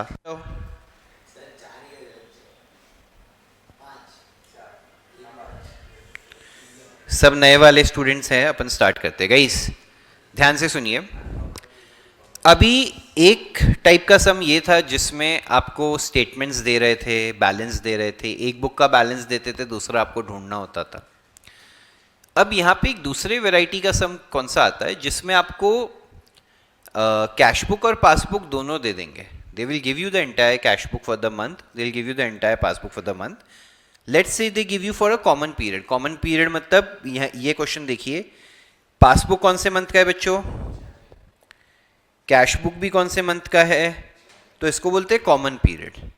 तो जब क्वेश्चन में आपको कॉमन पीरियड दिया हो तो reconciling items will be uncommon items. तो क्या करो, दोनों बुक में जब कॉमन पीरियड है तो जो कॉमन आइटम्स है उनको उड़ा दो, uncommon items will be reconciling items. अभी जैसे ये पासबुक है, यहाँ पे ये डेबिट वाला ये है, क्रेडिट वाला ये है, मानते हैं ये बात, बस इसको प्रेजेंटेशन अलग तरीके से दिया है। और ये कैश बुक में तो प्रॉपरली दिया ही हुआ है, ये है डिपॉजिट रिसीट, ये है withdrawal payment. Do you guys agree? यहाँ पे ये डिपॉजिट है, ये विड्रॉल है, ठीक है। अभी डिपॉजिट में यहाँ 4 लाख है, यहाँ पे भी 4 लाख है, 4 लाख सामने सामने क्या हो गया, ये 60,000 यहाँ पेमेंट में, यहाँ पे भी है 1,25,000 दास एंड कंपनी, यहाँ पे है, यहाँ पे भी है, कैंसिल, करेक्ट। 35,000 जे जॉनसन, यहाँ पे है, यहाँ पे भी है, cancel. 1 lakh Roy and James, यहाँ पे है, यहाँ पे भी है, कैंसिल। बी बाबू 76,000, यहाँ पे है, यहाँ पे भी है। 30,000 कैश, यहाँ पे है, यहाँ पे भी है। 50,000 यहाँ पे भी है, यहाँ पे भी है। 43 भी है। 25,000 का premium as per standing instruction यहाँ है, यहाँ नहीं है। बैंक चार्जेस यहाँ है, यहाँ नहीं है। 20,000 का इंटरेस्ट कलेक्टेड भी नीचे नहीं है। तो ये 3 डिफरेंस के रीजंस मिले कि नहीं मिले इन पासबुक, इन अभी कैश बुक में देखूं तो ये 2 यहां मिले और ये 1 यहां मिला, ये तो बैलेंस है या ना। अभी हमें बैलेंस कौन सा कंपेयर करना है, ये 237 और 243, समझ रहे हैं कि नहीं समझ रहे हैं। क्लोजिंग बैलेंस मंथ एंड का देखना है कि नहीं देखना है। यहाँ पे कितना है, 237 का डेबिट बैलेंस है। डेबिट बैलेंस कैसे हुआ, debit is more than credit, तो ये डेबिट बैलेंस हुआ। और ये कौन सा बैलेंस है, क्रेडिट बैलेंस है, वो उसने बताया हुआ है। वो प्रेजेंटेशन अलग है बट उसने डेबिट और क्रेडिट कौन सा बैलेंस है यहाँ पे बताया हुआ है, क्रेडिट बैलेंस है, बट दोनों में डिफरेंस है। अभी इसको वर्किंग नोट में कैसे डालने का, डिफरेंस के रीजंस ढूंढ लिए। 25,000, 1,000, 20,000, ये 25 और 1 यहाँ पे मैं अगर मैं वर्किंग नोट में जाऊं, कैश बुक और पासबुक, ये डिपॉजिट रिसीट, ये विड्रॉल पेमेंट, ये विड्रॉल पेमेंट, ये deposit receipt. Do you guys agree, हाँ या ना। इसमें पासबुक में 25,000 और 1,000 विड्रॉल में है और 20,000 डिपॉजिट्स में, राइट गाइस। कैश बुक में 1 लाख और 5,000 और 34,000 यहां है और यहां पे कितना है, 78,000, हाँ या ना, करेक्ट। अभी स्टार्टिंग पॉइंट ना आप जो चाहें ले सकते हैं, या तो बोलो कैश बुक का डेबिट ले लो या पासबुक का क्रेडिट ले लो, you can take any starting point, that is your choice. आप सम कैसे भी सॉल्व कर सकते हैं। अभी यहाँ पे देखो बोला है, दोनों से बोला है, कैश बुक से भी बोला है और पासबुक से भी। मैं आपको दोनों से सम करके बताता हूँ। एक कलर में ले लेता हूँ कैश बुक के लिए। लेट्स से स्टार्टिंग पॉइंट दिख रहा है क्या, कैश बुक है, कैश बुक का क्या है, डेबिट है, कितना है बच्चों, 237 है। ये अगर स्टार्टिंग पॉइंट है तो डेबिट में माइनस क्रेडिट में, डू यू गाइस अग्री, तो प्लस में क्या क्या आएगा, 78 आएगा और 20 आएगा, माइने 98 आया, तो ये हो जाएगा 335, माइनस में आएगा 1,05,000, 34, 25 एंड 1,000, करेक्ट। ये कितना हो जाएगा, मेरे को लग रहा है कैसे तो मैच नहीं होएगा, रुको कुछ तो मैंने गड़बड़ कर दिया इस सम में।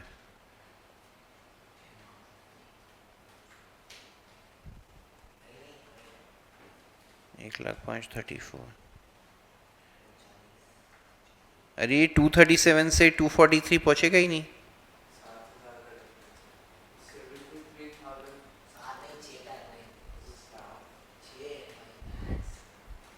ये 20,000 ही था या बड़ा अमाउंट था? रुको, ठीक है चलो कोई बात नहीं, एक सेकेंड ना, मैं पहले सॉल्व करके देखता हूँ। 139, 140, 165 आ रहा है, तो ये 165 होएगा तो ये कितना आएगा? 170 आएगा। तो ये तो सही नहीं है, तो एक सेकेंड ना, लेट मी चेक अपन ने क्या मिस्टेक कर दिया है। अरे यार ये 73 भी था guys, I am really sorry, मैंने ये एक आइटम मिस कर दिया। तो ये 73 गाइज यहाँ पे आएगा कैश बुक में, तो ये भी प्लस में आता, आई एम रियली सॉरी। वही मैं बोलूँ, मेरे को लग ही गया था कुछ तो गड़बड़ हो गया है। तो यहाँ पे प्लस में 73 और आता, अब तो आएगा ही ना ऑब्वियसली। ये कितना हो जाएगा? 175, 171 हो जाएगा ये।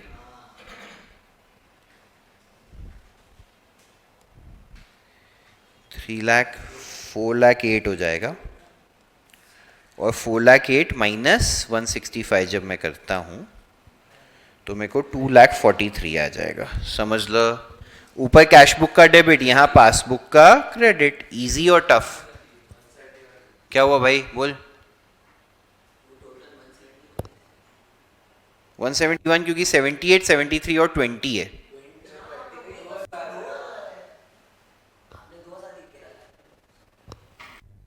मैंने बट उसको पहले भी काउंट 20 किया था, पहले 98 लिखा हुआ था ना मैंने, ठीक है समझ लो।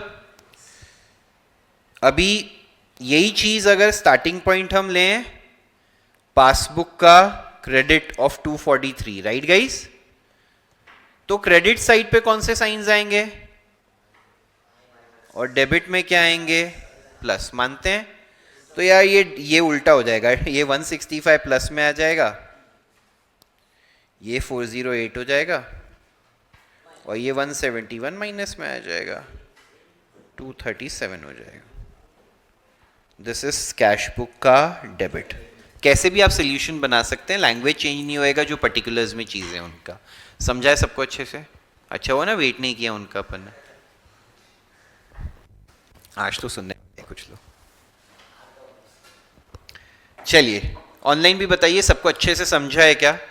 व्हेन कॉमन पीरियड है और reconciling items and common items है, प्लीज बताइए। Very good, done. अब है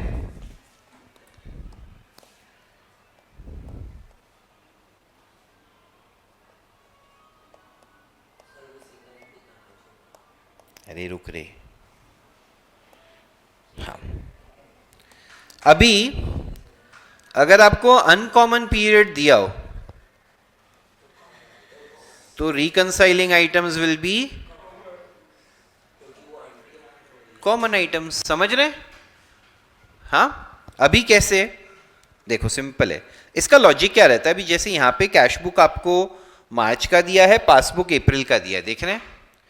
अगर इसमें कोई कॉमन आइटम मिल गई, इसका ये मतलब है वो कैश बुक में मार्च में आई और पासबुक में कब आई? अप्रैल में, मतलब पासबुक में मार्च में नहीं आई, है ना? तो 31 मार्च को तो वो डिफरेंस का रीजन हो गई कि नहीं हो गई? ठीक है, तो आपको कॉमन आइटम्स लेनी है। ओपनिंग बैलेंस तो पहले इग्नोर ही कर दो, जाने दो। यहां का ओपनिंग अपने को रिकंसाइल क्या करना है?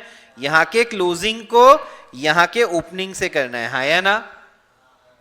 अभी ये मार्च है, ये अप्रैल। अगर ऊपर वाला अप्रैल होता, नीचे वाला मार्च होता, तो नीचे वाले का क्लोजिंग, ऊपर वाले का ओपनिंग। 31 मार्च और 1 अप्रैल ऐसा रिकंसाइल करना है। समझ रहे हैं कि नहीं समझ रहे हैं? जो डेट आजू बाजू में रहेगी वही रिकंसाइल कर सकते हो ना। 1 मार्च और 30 अप्रैल कर सकते हो क्या? ये ले लोगे, समझो 60,000, ये तो क्या है 1 मार्च और 81 30 अप्रैल, होएगा रिकंसाइल? नानी दादी याद आ जाएगी, बड़ो रिकंसाइल नहीं होएगा। समझ रहे हो ना? चलो, तो अभी यहां पे सेल्स है 3 लाख का, यहां पे है क्या? नहीं। 65,000 राम यहां पे है, बट यहां पे पटेल है, तो ये अलग वाला है, तो ये भी कॉमन आइटम नहीं है। सिंघल 270 नीचे नहीं है। गोयल 33, गोयल जी यहां पे भी है, यहां पे भी है। पटेल जी यहां पे भी है, यहां पे भी है, तो ये कॉमन आइटम्स हो गई। कैश 2 लाख नहीं है। मोदी जी 60,000 नीचे नहीं है। 30,000 पाटिल, 40,000 सुरेश, रमेश जी यहाँ पे हैं और यहाँ पे भी हैं, देख रहे हैं कि नहीं देख रहे हैं? तो ये कॉमन आइटम्स हो गई। गेट बंद कर दीजिए, बाहर ही रहिए, गेट बंद कर दीजिए and stay outside only. Gate बंद कर दीजिए, कम ऑन। तो ये सारी आइटम्स कौन सी आइटम्स हो गई? कॉमन आइटम्स हो गई। अभी इनको जाके उधर लिखना कैसे है वर्किंग नोट में? 33, 65, 150 कैश बुक में और ये पासबुक में। 33, 65 और यहाँ पे 150, right guys? Deposit receipt, withdrawal payment, deposit receipt, right और रॉन्ग? अब यही 33, 65 और 150 यहां पे लिखूंगा क्या? नहीं ना, वरना तो कैंसिल होके जीरो हो जाएगा। वैसे भी वो यहां पे कौन से मंथ में अपीयर कर रहा है? अप्रैल में। मुझे लिखना क्या होता है यहां पे? हमारी ये सीमा क्या है? 31 मार्च है, जिस दिन की अरे यार, सीमा लड़की के बारे में सोचना है। हमारी बाउंड्री बहुत चंचल मन है लड़के का। चलिए, तो यहां पे हमारी बाउंड्री क्या है? 31 मार्च। उसके बियॉन्ड अगर कुछ आ रहा है तो हमें लिखना, वो तो अप्रैल में आ रहे हैं ना, वो तो हमने सिर्फ आइडेंटिफाई करने के लिए यूज किया। अभी स्टार्टिंग पॉइंट क्या लेंगे? ये कौन सा बैलेंस है? डेबिट बैलेंस है गाइस, 3,13,000। तो समझो लेट से we take it as cash book का डेबिट। तो डेबिट में माइनस, क्रेडिट में प्लस। कितना था? 313 था, प्लस 150, 463 आ गया। ये तो नंबर याद सा है। और ये 108 इसका दोनों का मिला के माइनस कितना हो जाएगा? 365। क्या 98? यही मैं देख रहा था, तुम्हारा ध्यान है कि नहीं है। Very good. तो बेटा ये ऐसा करते हैं, ये जो नए स्टूडेंट्स हैं उनको बता दूं, काफ़ी बार मैं कैलकुलेशन या कुछ आंसर्स जानबूझ के रॉन्ग लिख देता हूँ, just to test whether students are paying. ए साले हंस मत, चल अपना काम कर। वो भी पहले मेरे से पढ़ा हुआ है तो वो भी उस सत्य को जानता है। कैश बुक का डेबिट, यहाँ पासबुक का क्रेडिट। प्लीज बताइए कोई डाउट है इसमें? वो बाहर से भी ऑनलाइन ज्वाइन कर रहे हैं महापुरुष लोग, पहले टाइम पे आ जाते हैं। चलो प्लीज बताइए, समझा अच्छे से? कॉमन पीरियड रहा तो अनकॉमन आइटम्स, अनकॉमन पीरियड रहा तो कॉमन आइटम्स। बहुत स्मूथ, एकदम इजी।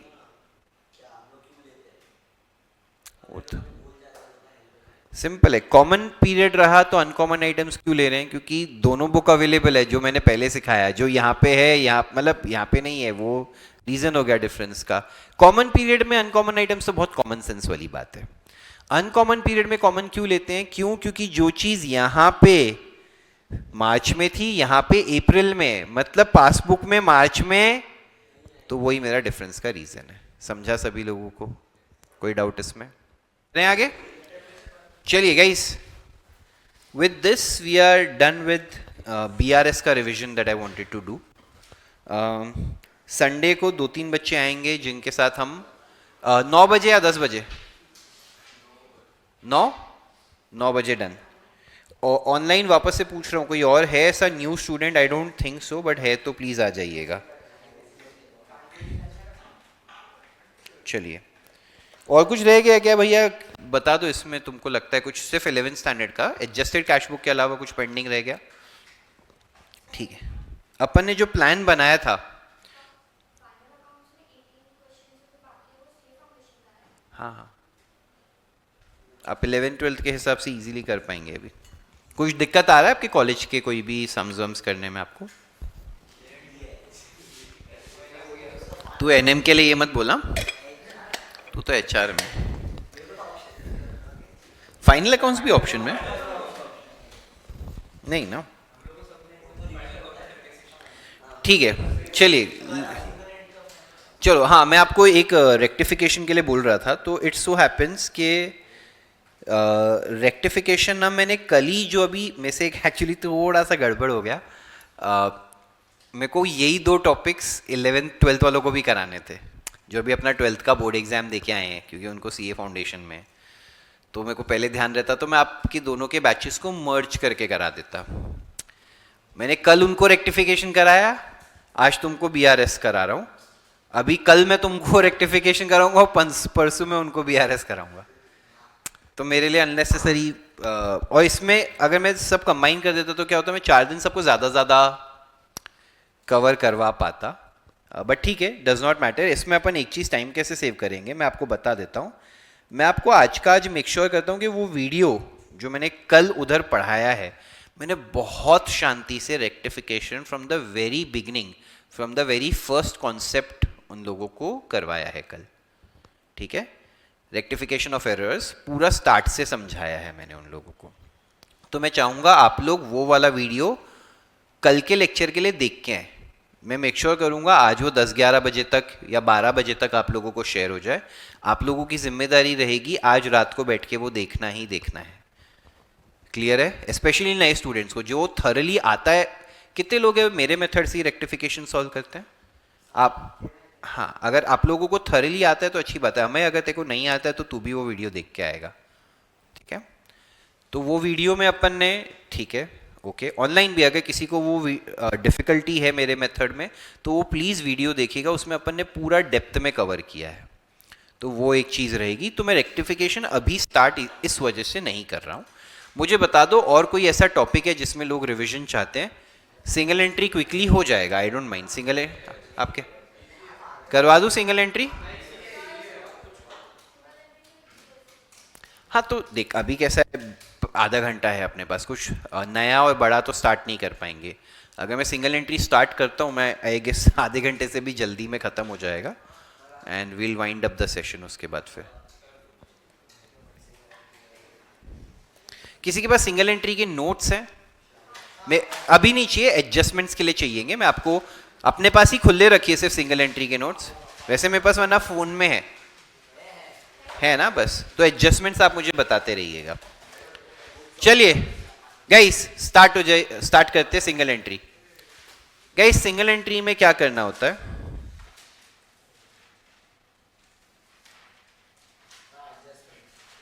बस एडजस्टमेंट्स वाला पार्ट खुला रखो, वो हम करेंगे। सब लोग स्क्रीन की तरफ देखिए। गाइस सब लोग लास्ट बेंच तक यहाँ पे। सिंगल एंट्री में क्या होता है? बेसिकली सिंगल एंट्री मतलब इनकम्प्लीट सेट ऑफ रिकॉर्ड्स। तो बेसिकली कुछ लोग अपना proper accounting records double entry system of book keeping के हिसाब से मेंटेन करते नहीं हैं। क्यों? क्योंकि उनके बिजनेस ऑपरेशंस इतने छोटे होते हैं। जैसे कोई पान वाला है या कोई रोड साइड वेंडर है, कोई छोटा सा शॉपकीपर है। ठीक है, तो वो लोग, या आपको क्या लगता है पीछे एक चार्टर्ड अकाउंटेंट को रखेंगे कि ये ले सेल हो गया, 25 रुपये का पान बेचा, cash account debit to sales account, ऐसा करते बैठेंगे क्या बेचारे? नहीं। तो वो लोग क्या करते हैं, incomplete set of records maintain करते हैं। उनके लिए रेलेवेंट क्या चीज़ें हैं? 2 चीज़ें, एक तो कैश का हिसाब रखना और एक पर्सनल अकाउंट्स का हिसाब रखना। पर्सनल मतलब किससे कितना पैसा लेना है, किसको कितना पैसा देना है, एटलीस्ट उतना तो ट्रैक रखेंगे। समझो आज किसी से पान का पत्ता खरीदा 200 रुपये का, पैसा देना बाकी है तो उसको लिखना पड़ेगा ना खाते में। या किसी से चूना खरीदा, हाँ, तो जैसे मन चूने वाले को 50 रुपया देना बाकी है ना? हो सकता है ना, किसी का नाम कुछ भी हो सकता है उसमें क्या, तो ऐसा हो सकता है। तो ये सारा पर्सनल अकाउंट्स और कैश के रिकॉर्ड्स वो लोग मेंटेन करते हैं। कैश के रिकॉर्ड्स मेंटेन करते हैं मतलब कैश बुक ही मेंटेन करते हैं, बट ज़रूरी नहीं है कि वो जो अपना डबल एंट्री सिस्टम का प्रॉपर ऑर्गेनाइज्ड कैश बुक है वो उस ऑर्डर में या उस फॉर्मेट में हो। इन्फॉर्मेशन सारी रहेगी, आगे पीछे करके भी हो सकती है। समझ रहे हैं ये बात? मतलब अपन ऐसा करते हैं, डिपॉजिट्स और receipts, debit side credit side, वो लोग को उतना थोड़ी ना पता होता है। वो लोग ने तो क्या, बस एक पैसा आया और गया उतना लिखा रहेगा। अभी वो कैसे भी हो, बट आपको इन्फॉर्मेशन सारा मिल जाएगा कि नहीं मिल जाएगा। तो हम क्या करते हैं, अगर मेरे को ऐसा कोई बंदा एक अकाउंटिंग के लिए बुलाता है तो मैं उसको क्या बोलूँगा, एक काम करते हैं, लेट अस प्रिपेयर योर साल के स्टार्ट का बैलेंस शीट। क्या बनाएंगे? साल के स्टार्ट का बैलेंस शीट। तो हम उसको इस चैप्टर में कहते हैं स्टेटमेंट ऑफ अफेयर्स। क्या कहते हैं बच्चों? As on 1 April 2021। ठीक है, साल के स्टार्ट का आप मुझे बैलेंस शीट बनवाइए, क्योंकि वो बैलेंस शीट एक्यूरेट नहीं होता है, उसे क्या कहते हैं, स्टेटमेंट ऑफ अफेयर्स। तो मैं उससे सारे असेट्स पूछूंगा, कैश, बैंक, मशीनरी, फर्नीचर, सब कुछ यहाँ पे लिस्ट डाउन कर दूंगा। समझो यहाँ का टोटल आया 500 रुपया। फिर मैं उससे सारी लाइबिलिटीज पूछूंगा, समझो क्रेडिटर्स हैं या कुछ आउटस्टैंडिंग एक्सपेंसेस है, समझो वो मिला के आया 200 रुपया।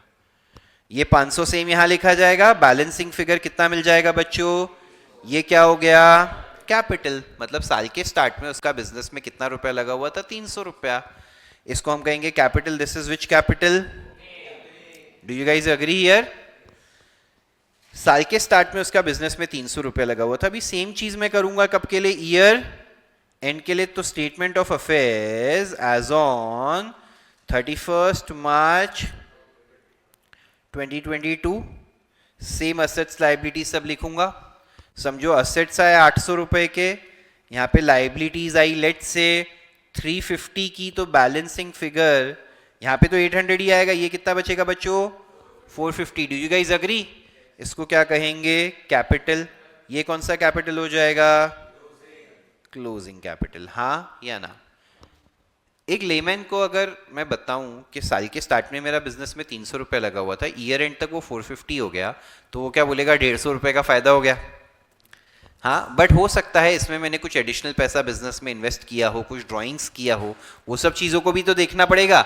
अगर वो सब कुछ नहीं है तो सीधा सीधा 150 का प्रॉफिट है कि नहीं है, बट वो सब चीजें भी हो सकती हैं। एक सिंपल एग्जांपल लो, अगर मैंने साल स्टार्ट किया बिजनेस में, किसी भी बिजनेस में 100 रुपए के कैपिटल के साथ, फिर मैंने 20 रुपए का कैपिटल डाला, तो कैपिटल कितना हो गया, 5 रुपए विड्रॉ किया, कितना हो गया, 115। 25 रुपए का प्रॉफिट किया, कितना हो गया, 140। मतलब ओपनिंग कैपिटल प्लस क्या होता है, एडिशनल कैपिटल, ड्रॉइंग्स क्या होती है माइनस, और प्रॉफिट क्या होता है plus. Do you guys agree? जिससे मिलता है क्लोजिंग कैपिटल, हाँ या ना?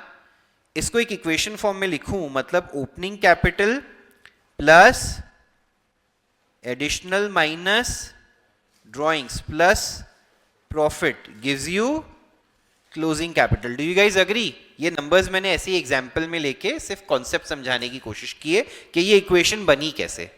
सब ये इक्वेशन से अग्री करते हैं? अभी हमें ढूंढना क्या है बच्चों, प्रॉफिट। तो मैं लेफ्ट हैंड साइड पे प्रॉफिट को छोड़ता हूं, बाकी सब चीजों को कौन सी साइड पे ले जाता हूं, राइट हैंड साइड पे। स्टार्टिंग में क्या है, क्लोजिंग कैपिटल है जो ऑलरेडी राइट हैंड साइड पे था।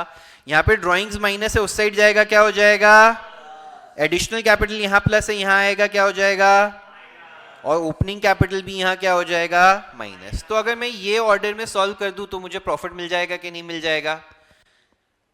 अभी ये फॉर्मेट काफी आप में से काफी लोग पढ़ चुके होंगे, बट ये लॉजिक इसका ये है, काफी बार रट लेते हैं, रट के फिर बोलते हैं अरे एडिशनल कैपिटल माइनस क्यों हो रहा है, क्योंकि हम उल्टा जा रहे हैं ना, हम क्लोजिंग से स्टार्ट करके जा रहे हैं, इसलिए एडिशनल कैपिटल क्या हो रहा है, minus. Am I making sense to everyone here? पक्का? ठीक है। तो अब यहां पे फिर इसकी मदद, इसके लिए हम बनाते हैं स्टेटमेंट ऑफ प्रॉफिट और loss for the year ended 31 March 22। Okay guys, यहां पे 3 कॉलम बनते हैं, एक पर्टिकुलर्स, अमाउंट, हाँ या ना? रुपी का सिंबल बनाना अति आवश्यक, ठीक है। जैसा ये इक्वेशन था वही ऑर्डर में सम सॉल्व करेंगे। पहले क्या आएगा, क्लोजिंग कैपिटल, क्या आएगा बच्चों, तो यहां पे हम लिखते हैं capital as on 31 March 2022, bracket में लिख दिया क्लोजिंग। जो हमारे सम में 450 हमने ढूंढा कि नहीं ढूंढा, अरे हाँ या ना? ऐड क्या करना होता है, drawings made during the year. अगर ड्राइंग्स की डेट दी हो तो डेट लिख देना, ठीक है ना? ड्राइंग्स कैश में भी होता है, और जो भी ब्रेकअप है वो इनर कॉलम में लिखना, टोटल कौन से कॉलम में ले लेना, आउटर कॉलम में। अभी कोई बोलेगा सर ड्राइंग्स का तो इन्फॉर्मेशन मिला ही नहीं, वो आपको क्वेश्चन में सेपरेटली दिया होगा, चिंता मत करो। समझो 20 और 10, तो ये 30 हो गया, तो ये 480 हो गया कि नहीं हो गया? 20 रुपए का कैश का तो हमें मिल ही जाएगा ना, कैश बुक तो हम मेंटेन कर ही रहे हैं। फिर लेस क्या होता है बच्चों, additional capital introduced during the year. फिर से अगर डेट हो तो डेट लिख देना, एडिशनल कैपिटल समझो हमने 50 रुपीज इंट्रोड्यूस किया है, माइनस कर देंगे कितना बचेगा 430, इसको बोलेंगे एडजस्टेड क्लोजिंग कैपिटल, इसको नाम दिया है ऐसे ही टाइम पास में, ठीक है। लेस क्या करना है, ओपनिंग कैपिटल माने कैपिटल एज ऑन 1 अप्रैल 2021 माने ओपनिंग कैपिटल जो कितना था 300 था, याद है हमने यहां पे ढूंढा था, करेक्ट। तो यहां पे ढूंढा था, इसको माइनस कर देंगे, कितना बचा 130, ये मेरा प्रॉफिट हुआ कि नहीं हुआ, this is my net profit slash loss. Loss अगर नेगेटिव आंसर आता तो क्या होता, loss. This is before adjustments, before adjustments मतलब कुछ चीजें एडजस्ट होनी बाकी हैं, वो क्या है वो मैं आपको बाद में बताऊंगा, बट एडजस्टमेंट्स का सिंपल है कैसे करने का, अगर कुछ इनकम्स एंड गेन्स बाकी हैं तो यहाँ पे ऐड करने का इनकम्स एंड गेन्स। समझो एक 5 रुपए का है, एक 15 रुपए का है, टोटल कितना हो गया बच्चों 20 रुपया, तो ये 150 हो गया।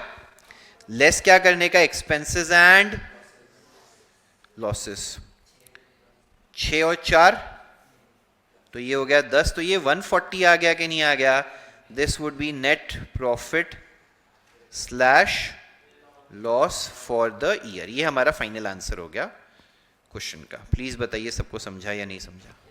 इस तरीके से हम लोग नेट प्रॉफिट ढूंढते हैं, कुछ डिफिकल्टी, इजी।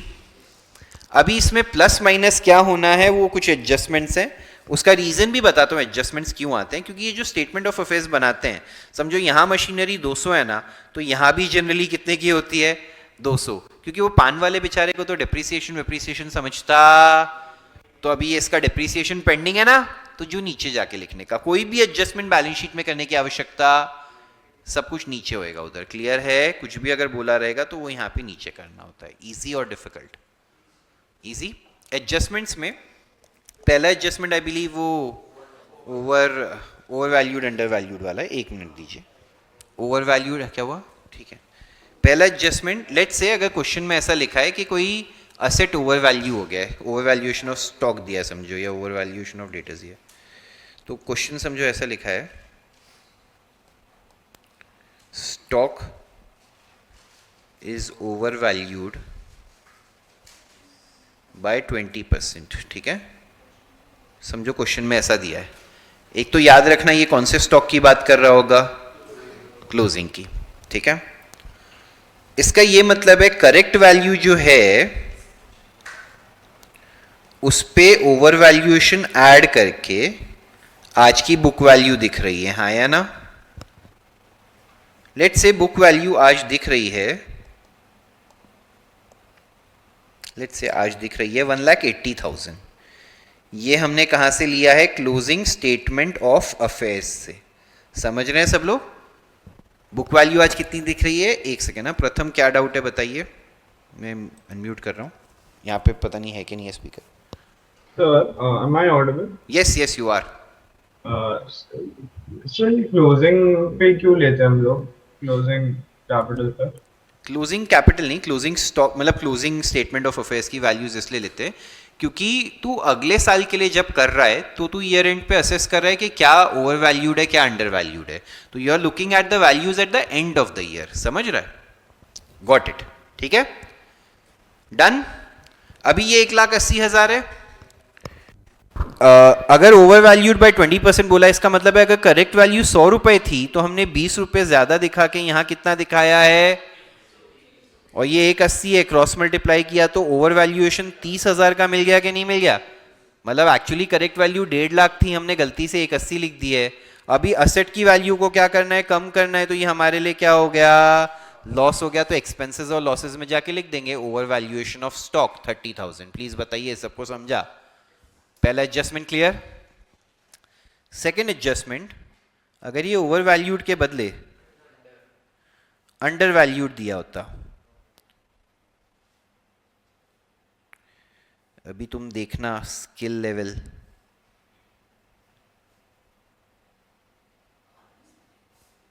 कैलकुलेशन भी तो इजी करना पड़ेगा, चलो ये अंडर वैल्यूएशन दिया होता सेकंड वाला, तो लेस होता अंडर वैल्यूएशन, तो ये 120 ये 80 दिखता कि नहीं दिखता, लेट से यहां पे दिख रहा है 120 दिख रहा है, ठीक है ना। आज आपका स्टॉक दिख रहा है 120, तो करेक्ट अभी कितना होना चाहिए? ये 30,000 ये भी आ जाएगा कि नहीं आ जाएगा? करेक्ट। ये अभी क्या हो जाएगा? गेन हो जाएगा, क्योंकि करेक्ट वैल्यू कितनी है? 150 है, बट आप गलती से कितनी दिखा रहे हैं? 120, तो आप असेट की वैल्यू बढ़ाएंगे। बट वापस से जाके स्टेटमेंट ऑफ अफेयर्स में कुछ चेंज करने की जरूरत है क्या? नहीं, उधर 120 ही लिखा रहेगा। नीचे यहाँ पे जो गेन्स है उसमें जाके 30,000 लिख दीजिएगा, या अगर कम करनी है तो यहाँ पे लॉसेस में लिख दीजिए। ऊपर जाके स्टेटमेंट ऑफ अफेयर्स में कुछ भी चेंज करने की आवश्यकता नहीं है। यही अगर स्टॉक के बदले समझो कोई लायबिलिटी ले लो, क्रेडिटर्स ले लो। क्रेडिटर्स अंडर वैल्यूड होते, क्या होते? Creditors under valued, same calculation. तो ये फर्क क्या पड़ता? बस ये 30,000 क्या हो जाता? लॉस, क्योंकि क्रेडिटर्स 120 दिख रहे हैं बट हैं कितने? 150। तो अब मेरा सर पे बर्डन बढ़ेगा, तो मेरा लॉस हो गया कि नहीं हो गया? अरे हाँ या ना? एंड सिमिलरली अगर क्रेडिटर्स अंडर वैल्यूड के बदले क्या होते? तो यहां पे भी ओवर वैल्यूएशन आता, प्लस होता, 120 आता। आप इसको क्रॉस मल्टीप्लाई करते, समझो ये 180 ले लेते हैं ना यार, समझो यही होता, तो ये ऊपर वाला कितना आता? क्या? अभी ओवर वैल्यूड है, तो अभी क्या होगा? प्रॉफिट, क्योंकि अब हम क्या करेंगे? लेस। वो पहले मैंने ओवर अंडर वैल्यूड कर, अंडर क्रेडिटर्स अंडर वैल्यूड है, कम दिख रहा है ज्यादा, देखो ज्यादा पैसे देते हैं तो लॉस हो गया, समझा? अभी यहां पे क्या हो जाएगा? प्रॉफिट। प्लीज बताइए, सबको समझे? एक स्टूडेंट का ये कि सर कॉलेज के टीचर ने सारे एडजस्टमेंट स्टेटमेंट ऑफ अफेयर्स में ही करा दिए। गाइस एक सेकेंड ना, विहान ऐसा बोल रहा है कि उसके कॉलेज में टीचर ने स्टेटमेंट ऑफ अफेयर्स में ही सारे एडजस्टमेंट्स करा दिए। दैट इज ऑल्सो ओके, वो एक ऑल्टरनेट मेथड है, हमने एक सम किया भी है उस पर भी। ज़्यादा मैं ये वाला मेथड इसलिए कराता हूँ क्योंकि टेक्स्ट बुक में सब यही दिया हुआ है, वो सिर्फ एक सम में दिया हुआ है, और ज़्यादा करके कॉलेजेस यही फॉलो करते हैं। ठीक है, अगर आपकी कॉलेज की टीचर ऑल्टरनेट मेथड करा रही है, you are free to choose. Okay, चलिए 4 एडजस्टमेंट हो गए, 5वां बताओ क्या है?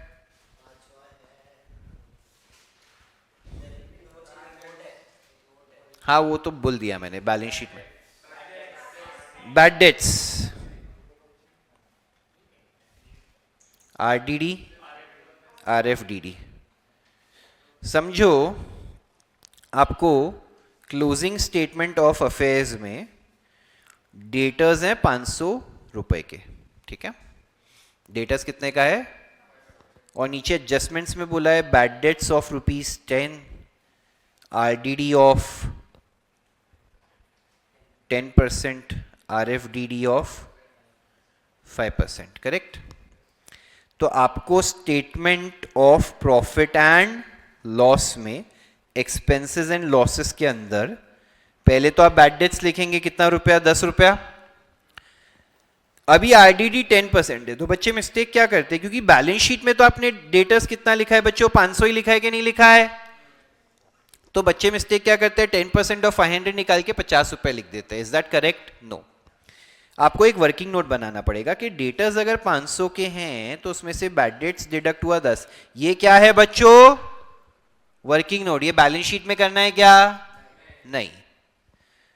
10 रुपया तो कितना बचा? 490। जैसा फाइनल अकाउंट्स में करते थे बेसिकली।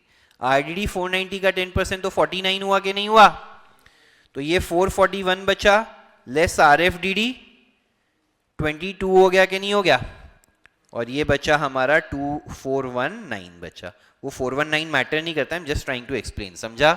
अब ये आरडीडी जब यहां पे लिखूंगा मैं, ये तो 10 रुपया था, ये कितना लिखा जाएगा? 49, और आरएफडीडी कितना लिखा जाएगा? 22। दोनों में रेफरेंस क्या दे देना? वर्किंग नोट का। समझे या नहीं समझे? तो बस ये बोलना चाहता हूं, आरडीडी सीधा पूरे डेटर्स पे और आरएफडीडी पूरे डेटर्स पे मत कर देना, ये वर्किंग नोट बना के करना। कोई डाउट इसमें? इजी? पक्का? चलिए आगे चलते हैं, नेक्स्ट बताइए। ठीक है, इंटरेस्ट ऑन कैपिटल। अगर क्वेश्चन में इंटरेस्ट ऑन कैपिटल बोला है तो जो हमारा ओपनिंग कैपिटल है उस पे इंटरेस्ट देना पड़ेगा फुल ईयर के लिए, हाँ है ना? ये जाएगा किस में? एक्सपेंसेस एंड लॉसेस में। बिजनेस को इंटरेस्ट देना है तो एक्सपेंस या लॉस हो गया, ओपनिंग कैपिटल पे फुल ईयर के लिए जाएगा, एडिशनल कैपिटल पे पहले तो as per information, as per info का क्या मतलब है, अगर क्वेश्चन में कहा है कि एडिशनल कैपिटल 1 अक्टूबर को डाला है तो 6 महीना, 1 जैन को डाला है तो 3 महीना, 31 मार्च तक। अगर इंफॉर्मेशन दिया हुआ नहीं है तो आप 0, 6 या 12 कुछ भी यूज कर सकते हैं, आपको बस उसके लिए क्या लिखना पड़ेगा। अगर 0 मंथ का आप नोट लिख रहे हैं तो आप लिखेंगे capital was introduced at the end of the year. अगर आप 6 मंथ्स लिख रहे हैं तो आप बोलेंगे middle of the year, 12 months लिख रहे हैं तो एट द बिगिनिंग या स्टार्ट ऑफ द ईयर। समझा? नोट लिख देना, it is assume that the additional capital was introduced at the end, middle और beginning of the year.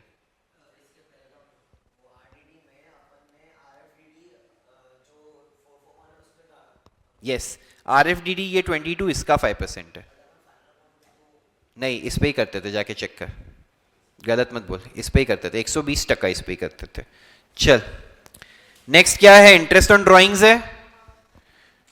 7th adjustment क्या है guys, interest on drawings. Interest on drawings, अगर date दिया है drawings का यानी इन्फो दिया है तो एज पर इन्फो, समझो पैसा ड्रॉ किया है 1 जुलाई को तो 9 महीने का इंटरेस्ट लगेगा, है ना। बट अगर कोई इन्फो दिया तो कितने महीने का चार्ज करते हैं, 6 मंथ्स का। उसके लिए नीचे नोट लिख देने का, since date of drawings is not given it is assume to be charge for, it is charge for 6 months. है ना, कोई डाउट? नेक्स्ट क्या है बेटा बाद में, हिडन एडजस्टमेंट्स में क्या आता है, interest on loan and interest on investment.